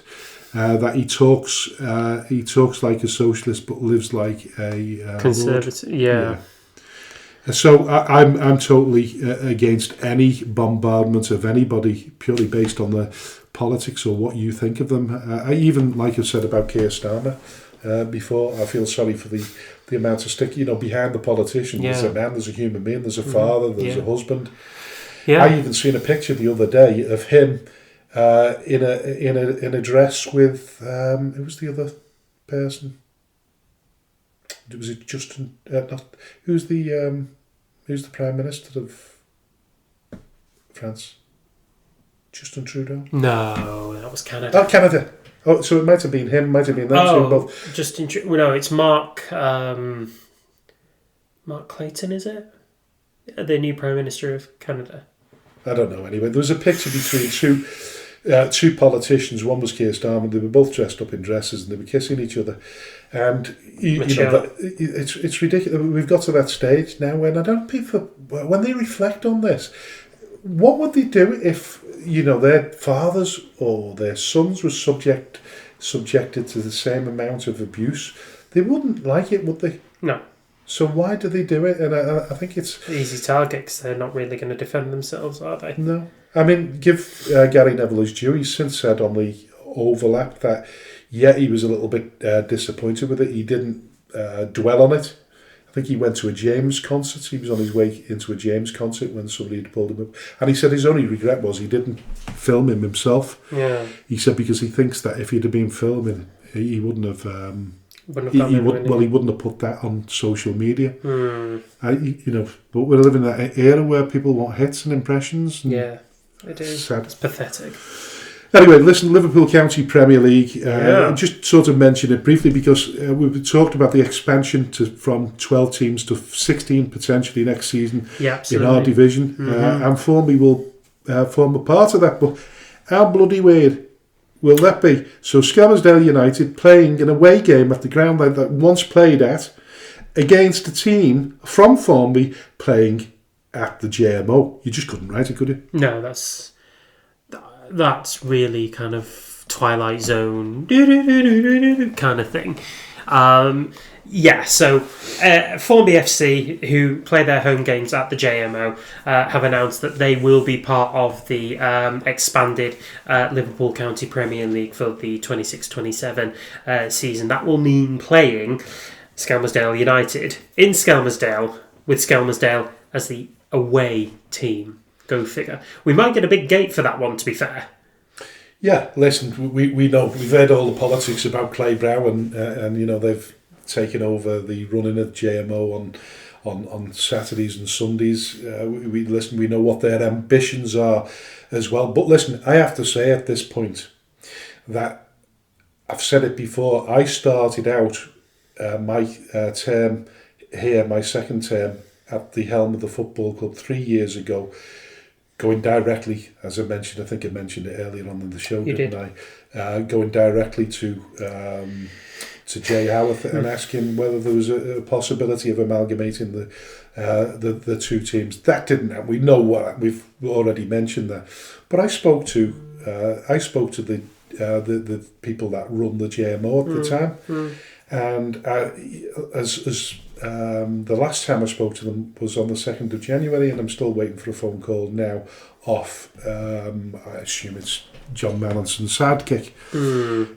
What did you ask them? Or what did you contact them about? Well, I said to them at the time, I said, listen, given the fact that you've been offering an olive branch to everybody, because the JMO facility had fallen by the wayside, it was in a state of disrepair. The south pitch, which we used to play on, as we already know, it's historically, we know that it failed a FIFA bounce test, and that's why we ended up playing at Bearsco. That now is in the process of being recovered. We know that, so that means that it's got potential for a team, not a team that's ambitious and wants to get back into the Northwest Counties. Because where we are now, you don't need a FIFA bounce test; you just need a simple FA licence to play on a pitch. But in order to be ambitious, what you want to be playing in a place where you've got potential for moving up and taking your promotion if it should happen.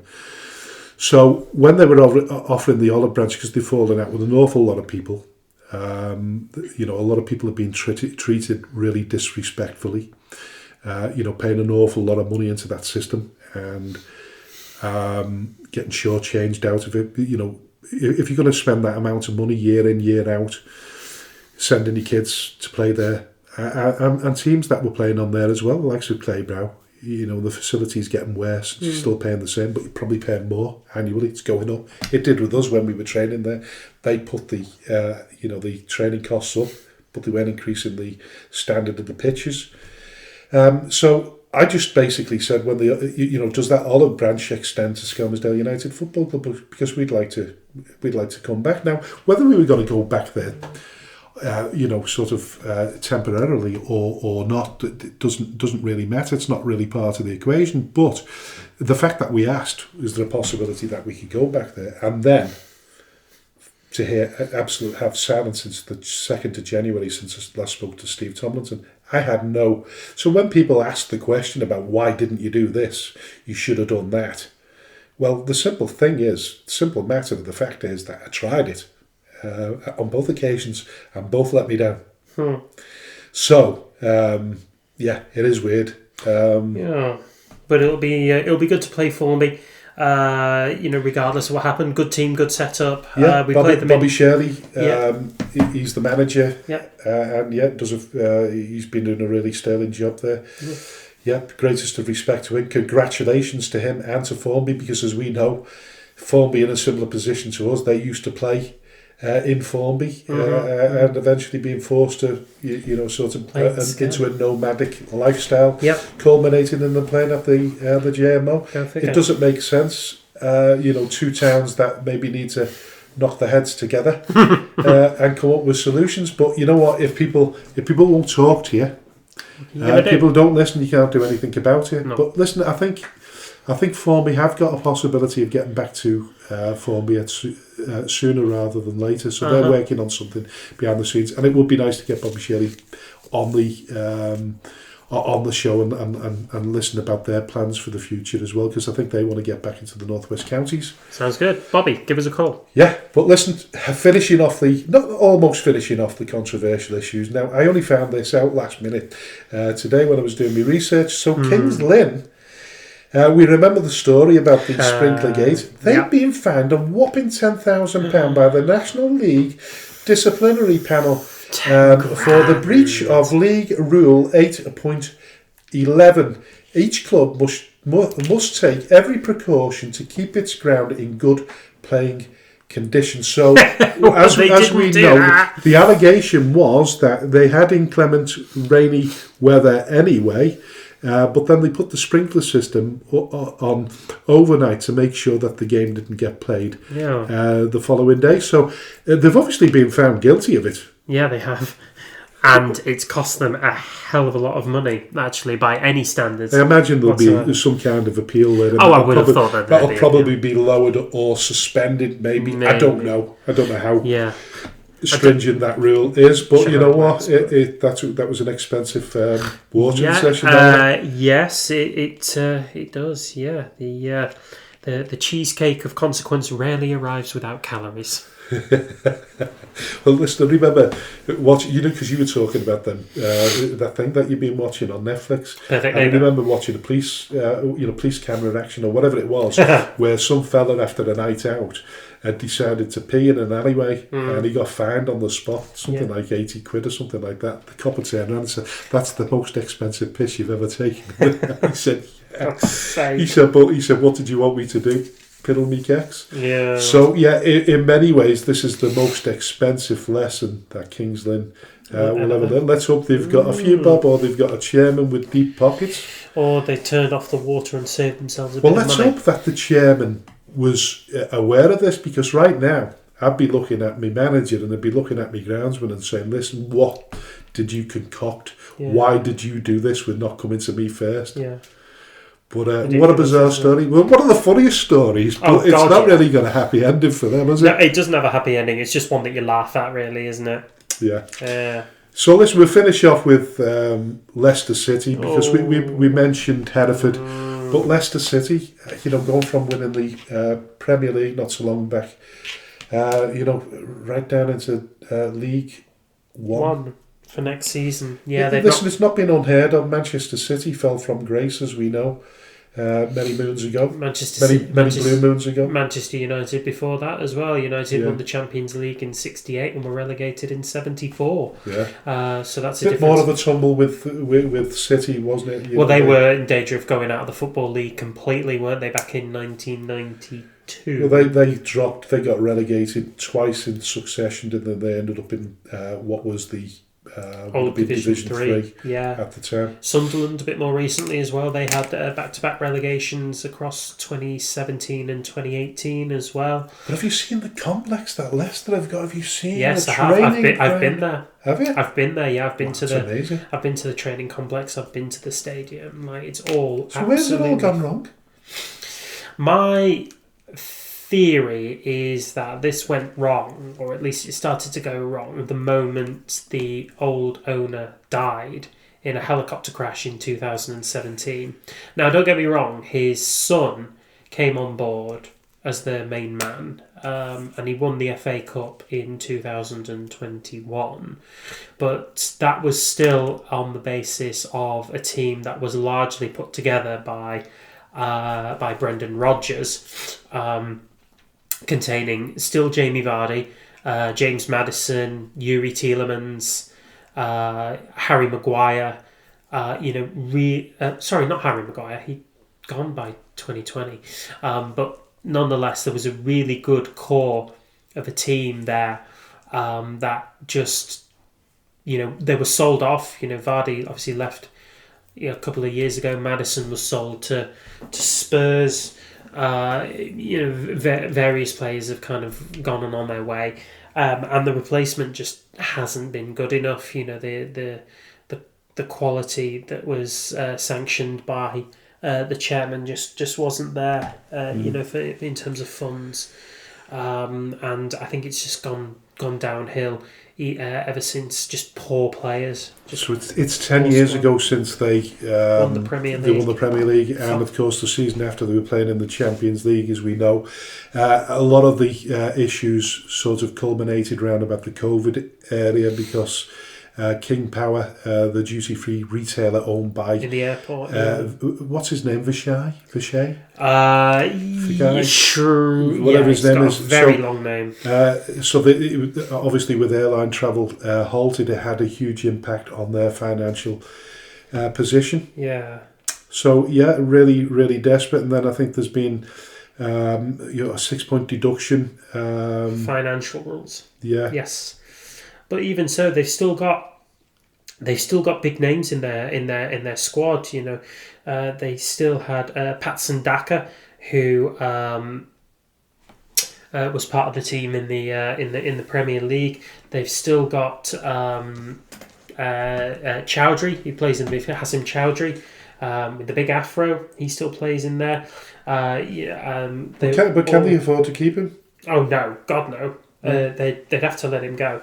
So they're not going to get back up anytime soon, by the sounds of it. And there's even stories going around that they might end up having to start with a points reduction next season as well. Yeah, that is possible. Yeah, and it even talks about their wage bill now. So do you think this is too draconian?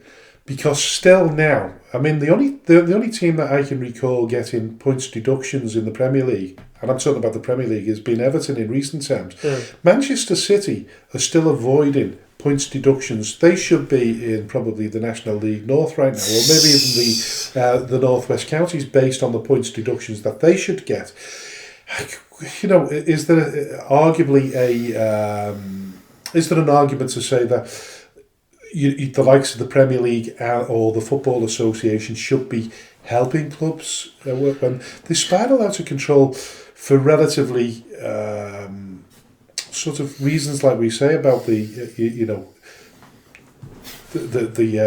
COVID having an impact on the how long is COVID going to be an issue for which to kind of blame current day issues now? Because it was 6 years ago since we were first put into the lockdown, and 5 near enough since we came out of it. And there are teams what have still been able to establish a good financial base and a financial structure. I think Leicester's is just wasteful. I've been looking at their wage bill right now. They were in the Premier League 2 years ago.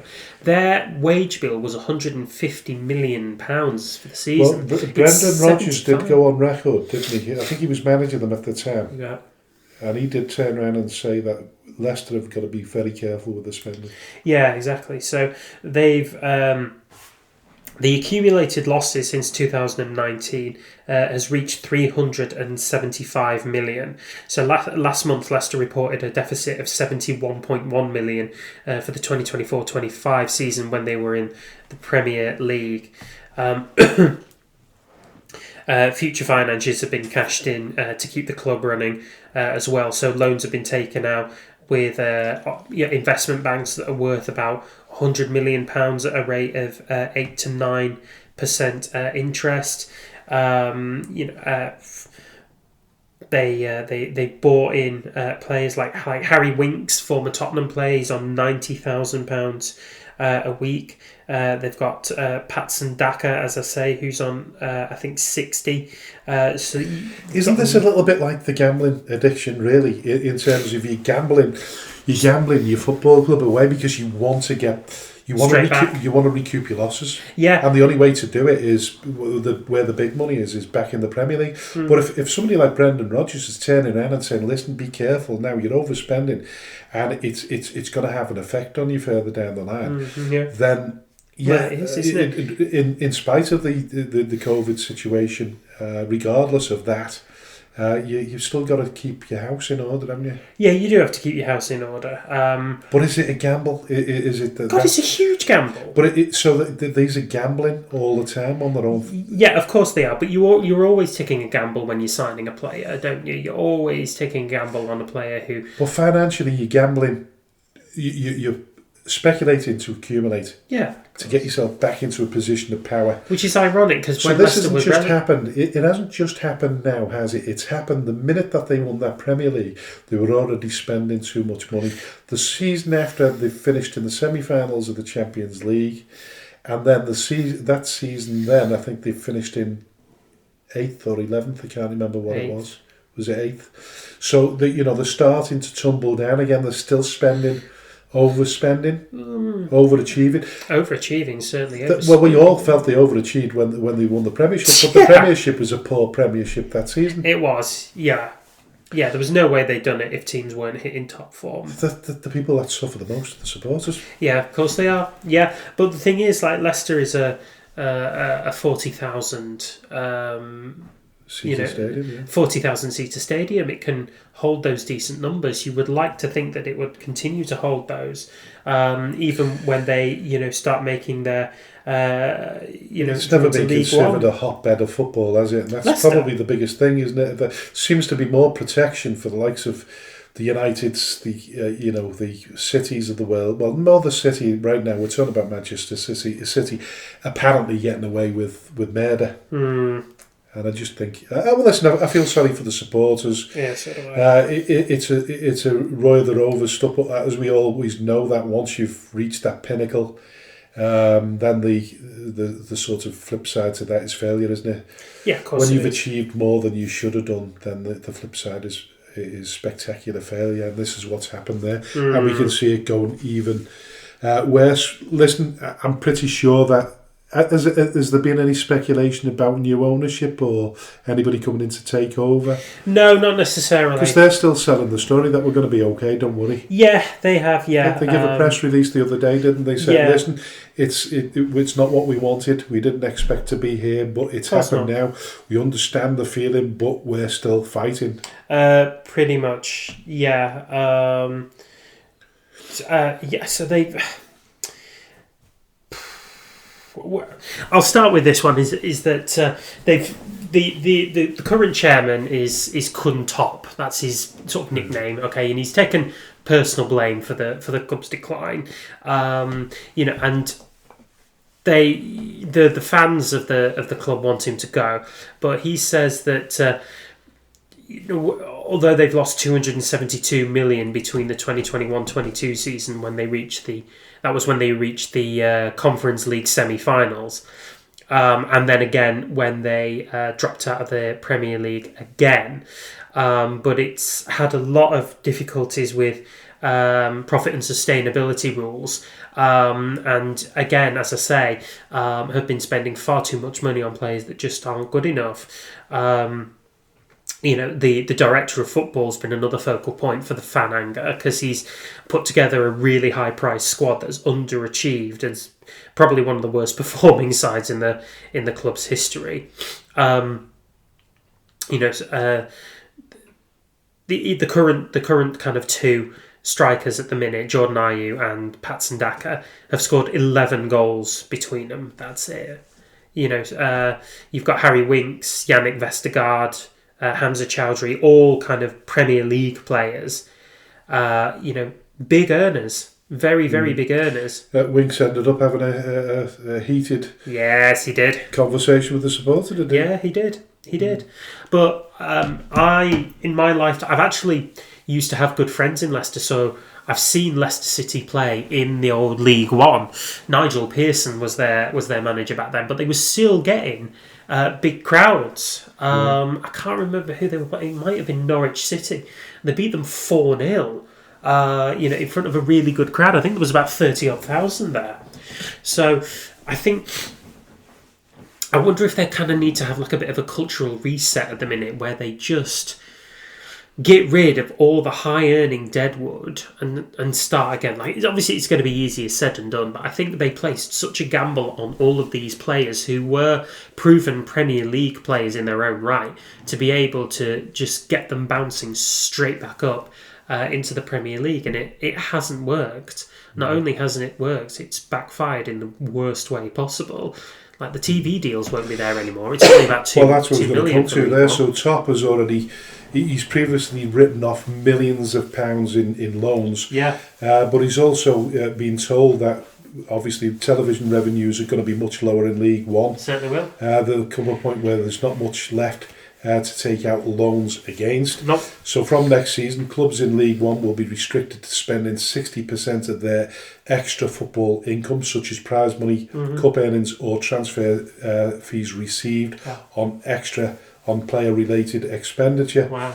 So with many players still at the club in League One terms on astronomical wages. £90,000 and such, like that's what Harry Winks is on. Yeah. It's ludicrous, isn't it? But I think they're going to be in more of a black hole at this point unless they can, get players bought off these wages and start bringing in a little bit more revenue there. It's going to be some very, very testy times for Leicester City in much the same way that it was with us 5 years ago, really. You've just got to navigate the worst of the waters in order to get yourself on a financial even keel. Listen, we'll wrap that one up for now and just wish them all the best for the future, which is the only thing we can really do. But listen, moving on to our final part of the show, the predictions and our expert analysis. I'm just looking for the fixtures, can't find them. I've lost mine. You sausage. They're not Listen, very let's much. talk about last week's results first of all. God, he's thrilled. Well, I'm saying I'm thrilled. I was You've actually a little bit disappointed in some areas, but more than made up for it in others.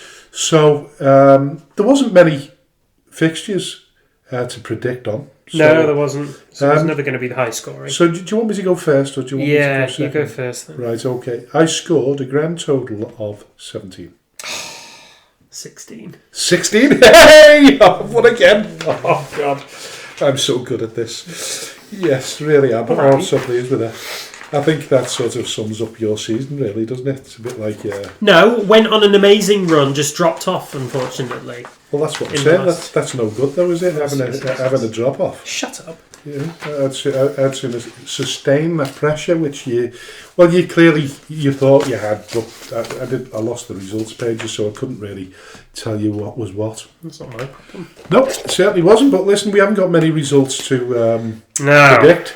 But what we do know is the First Division Champions Cup is on Saturday. Runcorn Town versus Nelson. Really interesting one, this, because both teams, really good managers, had a huge effect. I would say both sets of managers, I should say. Joint management team at Runcorn, and of course Aaron Ripley flying solo at Nelson. Nelson doing an exceptional job, as we know, and it's really difficult one to predict. But does it give you an indication of the difference between North and South, or do we think? I think Runcorn are. I think Runcorn Town are there or thereabouts in Division 1 North. Yeah. If they were in Division, if they'd have been competing in Division 1 North. Yeah, I think so too. I think they were streets ahead of Division 1 South, as we've already said. But then if you look at their cup runs as well, they're in two of them. They're in two cup finals still to be played. You know, the Edward Case Cup is coming on Thursday. They've got this one, and that's even before the Midland Prem. And you know, the history has been there of Division 1 South teams going into the Midland Prem and absolutely smashing it. You know, Winsford got into the playoffs this season. So for me, I think this is going to be far more evenly contested than what we thought. In terms of who it'll be, it's Nelson's last game of the season, whereas Runcorn have one on Thursday, or they'll have to regroup for. I'm going to go with Runcorn. You're going to go with Runcorn? I am. Yeah. Do you think it might be one of those that's just decided on penalties and really smoking? it's a what's we call it, just one or the fine other, margins. Yeah, I don't think it would be a great deal of difference. But you're going for Runcorn. I am. I'm going for Runcorn as well, I think. Right then. Right, so moving on to the First Division North playoff semi-finals. On Saturday, Droylsden at home to Squires Gate. I think Droylsden will win that one, personally. Yeah, I think it'll be a difficult one for in front of a huge gate, but I think if anybody's going to pull a shock off, it could be Squires Gate. But I've got to say, I fancy Droylsden for promotion, and I still think that they could still do it. So I'm going for Droylsden there. Mm-hmm. So looking at the next one. MSB Walton versus McGull. Oh, well, this is a weird one, because we rooted for McGull kind of from the start, really. We thought it was going to be them.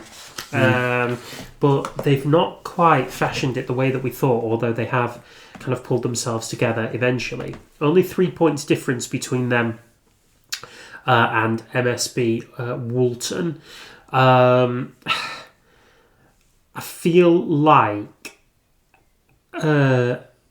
like it's a McGull kind of game, this one. I know MSB Walton home turf and Jericho Lane obviously AstroTurf, whereas McGull play on grass. But I think the way McGull set up defensively and attack-wise, I think there's more in their locker. So I'm going to say McGull. Yeah, listen, I tend to agree with you there. I think McGull have had a sort of good finish to the season. MSB Walton, it'd be no shame on them if they don't get into the playoff. First season in counties, isn't it? And they've done exceptionally well, finishing third in the regular season and won 50% of their games. That's really good. Really good. Yeah, definitely. So moving on to Division 1 South playoff semi-finals, Eccleshall are at home to Stafford Town. That's a bit straightforward for me. I think it's Eccleshall. I don't know whether it's straightforward. The reason I say this is because a lot of teams that finish in runners-up spots don't always carry that momentum into the semi-finals. This is true. That said, they've never really been competing for top spot. So I think on this occasion, I don't think the home advantage will make any difference whatsoever. I really don't. I think it'll be a tight game. But I've just got this feeling that Stafford Town are going to win it. So I'm going to, against me better wisdom, if that's the right terminology, I'm going to go for Stafford Town. All right then. New Mills versus Stockport Georgians. This is very difficult because this is probably about the closest of any of the teams that you're going to get. So New Mills and Stockport Georgians both finished on 63 points. New Mills won 18 games. The Georgians won 17. Okay, they both scored 73 goals, but New Mills conceded 36 compared to the Georgians 42. The Georgians are also the draw specialists in the division. They drew 12, where New Mills drew 9. Penalties? It could conceivably end up penalties. And you'd probably fancy New Mills, to be honest. I'm going for New Mills because I'd like to. I think it's just one of them charming sort of quintessential non-league grounds, and I think a lot of teams up in the Premier Division won't look forward to going there on a wet and windy Tuesday night. Well, no, the same way that they don't look forward to going to Glossop, North End. It's the same kind of area, isn't it? So I'll say New Mills too. I'm going for New Mills as well. Yeah. So moving on to the playoff semi-finals in the Premier Division, Atherton LR home to Padiham. That's Atherton LR for me. Well, I'm going to go for Atherton LR because I believe that they've got the momentum, and I think losing that game the other week was a timely time to lose that tag of an unbeaten run. So I think they're going to race through to the final. So do I. Yeah, I'm going for Atherton LR. Ramsbottom United versus Chadderton. Ramsbottom for me. They've been consistent all season. I know that they dropped off a little bit, but I think they've got far more nous about them than Chadderton have. Chadderton rely on Lewis Byrne far too much for their own good, and I think that will be their undoing in this one. So it's a Rammy win. Well, I'm going to go for Ramsbottom, but I'm very, very close to changing my mind because I just think that if it's down to firepower, then we've seen the draw between Atherton LR and well, listen, we know that Ramsbottom have got a very good defensive record. Of course they do. But up against Lewis Burn, I don't know. Well, that'll be what that defence is tested with, isn't it? Is Lewis Burn and Ben Lowe and Benito Lowe. So if they can keep them out. Oh God, yeah! If they can keep them out, then that's on the rare occasions that they've both been kept out of.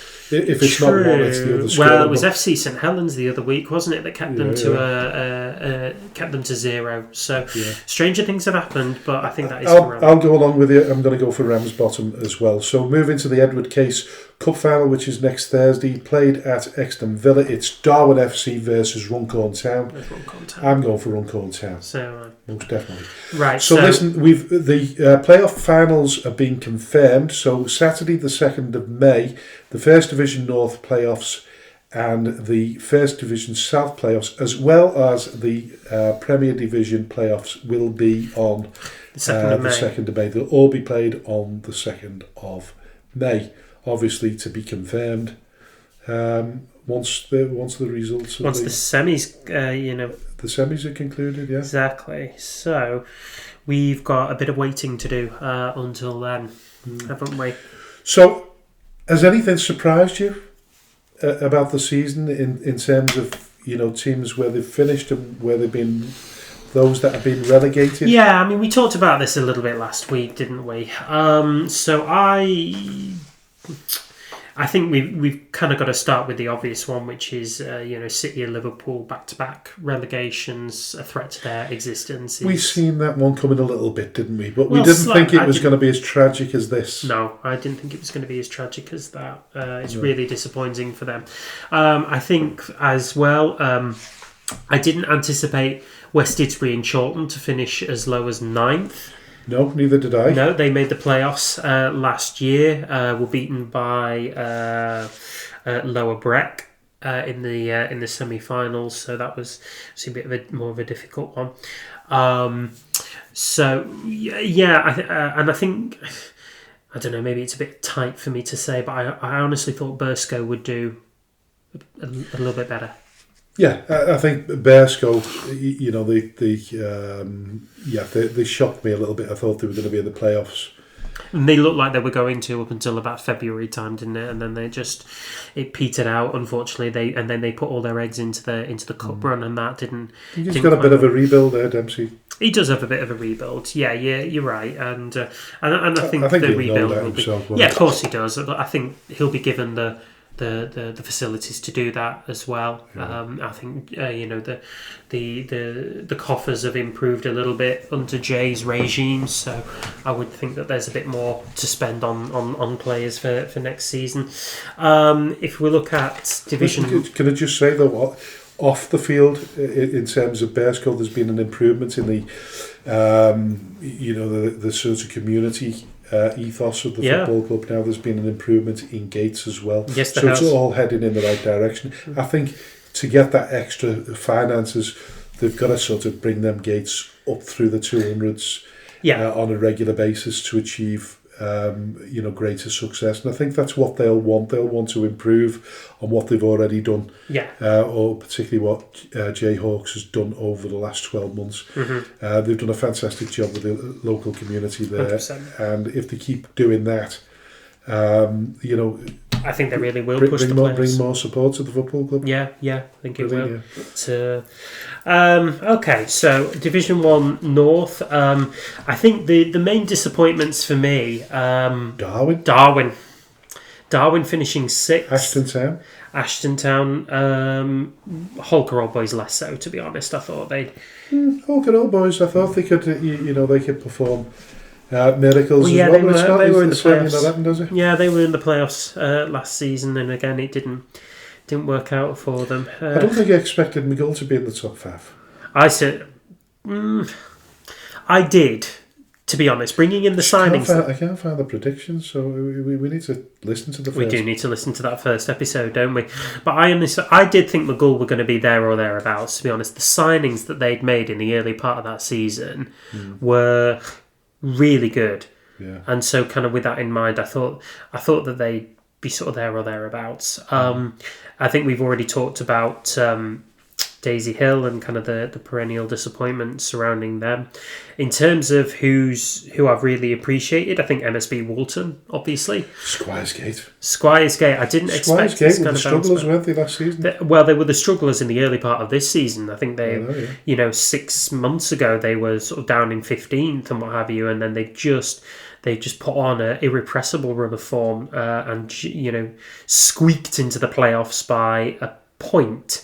But nonetheless, that doesn't undo all the good work that what's his name over at Squiresgate now? Jake something. Is it? I don't know. I'll take your word for it. Anyway. Well, listen, moving backwards down to the bottom of the league, I didn't expect Main Road to finish up in a relegation spot.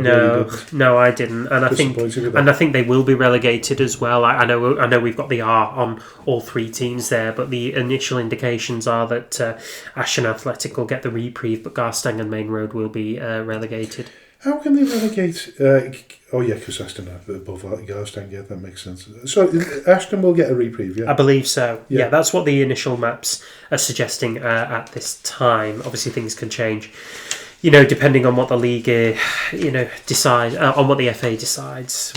Yeah. But, Now then, First Division South. To be honest, I think New Mills it's really much harder to predict, isn't it? The fairy tale team is New Mills, without a doubt. I think they've done exceptionally well. I think signing Saul Henderson was a stroke of genius. I mean, the guy's kind of been around the block as far as counties football is concerned, but he's still scoring goals for Mills, and getting them up into third place with the third best goal difference in the league as well. Not achievement not to be sniffed at. Asheville, I think, have done particularly well as well. Just finishing outside the playoffs. Quite unfortunate for them that if they'd won at Sandbach, they may have actually been with a little bit more of a shout, depending on how many they'd scored. But wasn't expecting market rating to go down. I didn't see that one coming. No, I didn't either. Again, then I didn't see Wolverhampton Casuals having a revival. No, I didn't see that either. 11 wins. Well, Alsager looked as though they were doomed. Yeah. Shawbury as well. Yeah, the Matty Boswell chapter really kind of done a good job there. Pulled that out of the frying pan. So fair play to him. The initial maps that we're looking at the minute shows that Market Drayton are getting a reprieve. I don't know how. Don't know how accurate that's going to be again when June comes around, but that's initially what's been happening. All change at Market Drayton. Obviously, Dan Dawson stepped down. The chairman has also confirmed he is stepping down as well. So it's a completely new era for the Gingerbread Men. Yeah, I think Dan Dawson's sort of confidence as well. I think he might get a reprieve, which I think he'll be pleased with as well. Cause even though he's not in the hot seat anymore, I think it's a decent enough, outcome on which to end his legacy with the club. Yeah. So listen, that rounds up the Northwest Counties and our predictions, albeit... It is worth noting that our predictions are exactly the same, so we will finish on a tie for the final couple of weeks of the season. Oh, right. Mm-hmm. Okay. Okay, so in terms of a tie break... of course. So let's do, quickly then, let's pick the... Just pick a game. We'll pick a game and we'll say Runcorn versus Nelson. Is it a penalty win? No. Well, you can't really do that, can we? Because I'm going to say no as well, because I don't want to say yes. Well, in case I'm wrong. Scoreline then, and whoever's closest wins. Right. Okay, let's go. Runcorn. Go on, what are you going for? I am going to go for Runcorn 3, Nelson 1. You know what? I was going to go for 3-1. Yeah. I was going to go for 3-1, but you know what? Stop gatekeeping, man. But you know what?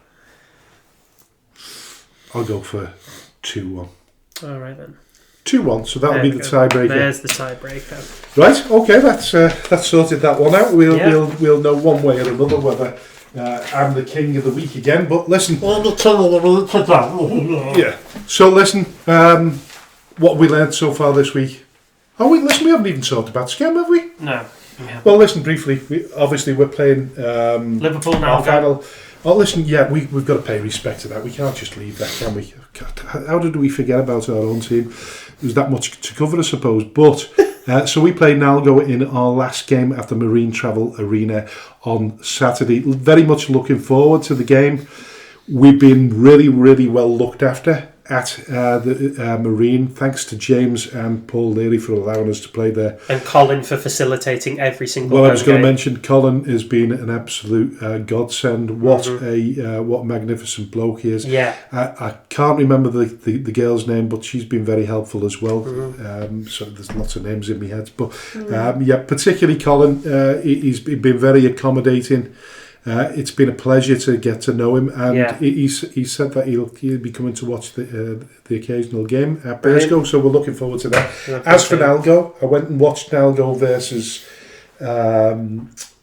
Waterloo Dock on Saturday, so I watched that before I went and watched the Litherland game. Who won? Waterloo Dock. Really? Yeah, Waterloo Dock. Can't remember what the scoreline was now, but flipping heck. Yeah.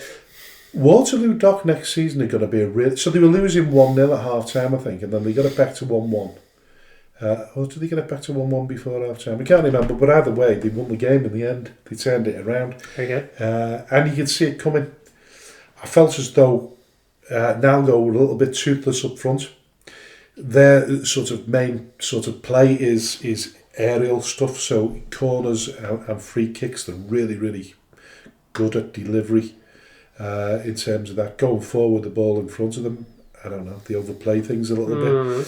But they managed to get a fair amount of corners. But Waterloo Dock next season, I think, are going to be a really good team. Well, they're a good team now. They look like a good team. But they look as though they could be in the top 5 next season. They're in the top 5 now, aren't they, to be fair? They are just about 5th, I think. Yeah. We beat them.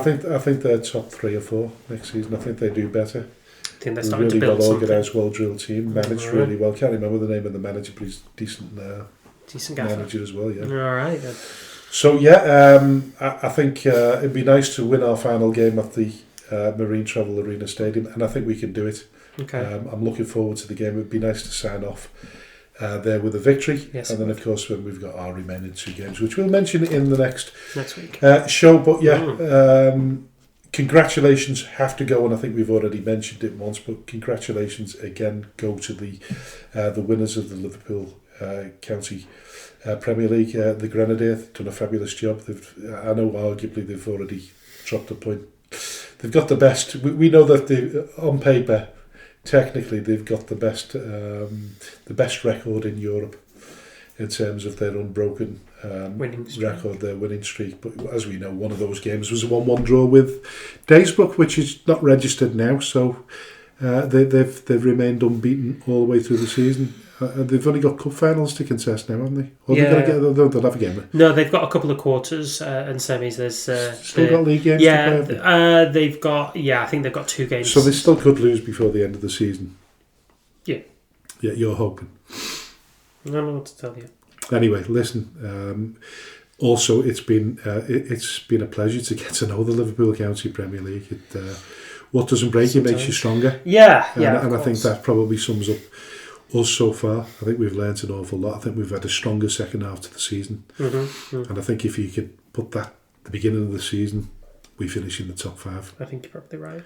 I know that's a bold statement, but I think a lot of teams that have played us will say that we're not as easy as what their position in the league suggests. Of course. Yeah, there were some where we were well beaten, but then there were others where, for personnel not being there or really just poor displays that we shouldn't have had, there were probably about 3 or 4 games within that season that we win. I think going with the wrong manager at the beginning of the season didn't help us.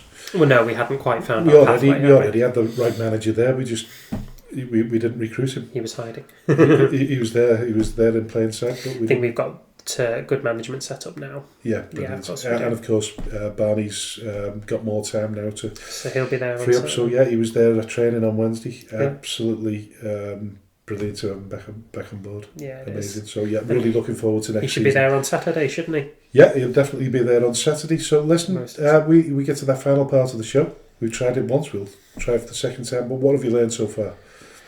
Oh, goodness me. I've learned that anything that Premier League players or clubs have to deal with,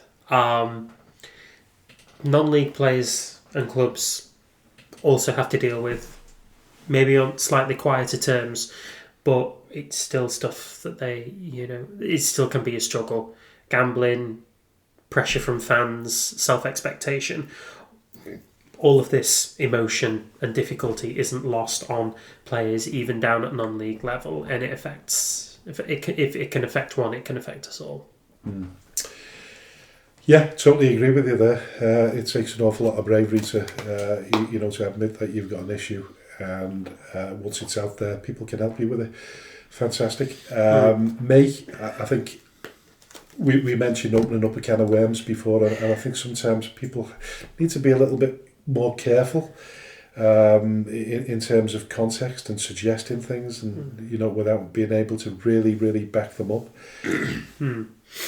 I don't know whether it sort of applies. It puts sort of a bit of prejudice on football clubs that making huge assumptions rather than knowing the facts of it. Yet we know that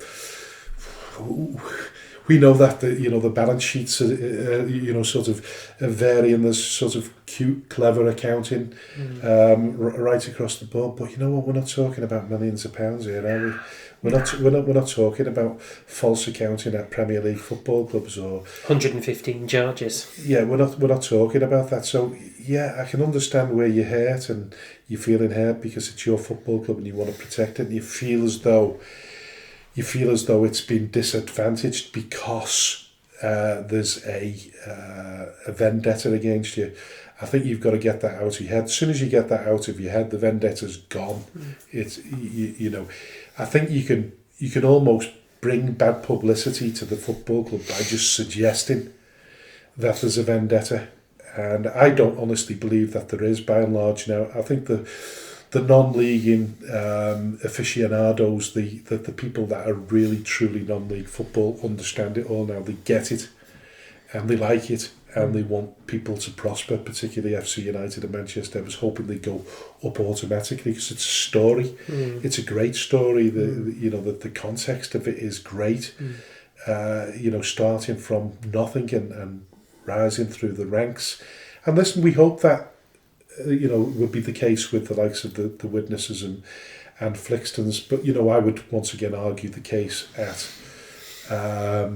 we mentioned it before several times now, that if we'd have gone out of business at the end of last season and started up again, would we have got a chance in the North West Counties this season? That debate will go on until we can actually pin somebody down and talk about it. But yeah, listen, be careful what you wish for, how you conduct yourself, and the people that you slate along the way, because it just makes your job a lot harder. So yeah, steer clear if you can. So on that basis, listen, I'll leave the final words in this pulsating episode of I was going to say the non-league show. It is a non-league show, but the Speaking Frankly football show to the dulcet tones of AJ Vergette. You've been listening to the Speaking Frankly Football Show with me, AJ Vergette, and my co-host, Mr. Frank Hughes. This podcast is available on streaming services wherever you get your podcasts, including Amazon and Amazon Music and Spotify. Please rate and review, as we do thrive off hearing your feedback. Please also subscribe so that you can find out firsthand when a new episode of the show has been released. We're also available on social media sites, including most prevalently Facebook and X, under the banner term Speaking Frankly Football Show. And so from myself and Frank, thank you very, very much for listening, and we will see you next week with another episode of the show. Until then, a very goodbye for now.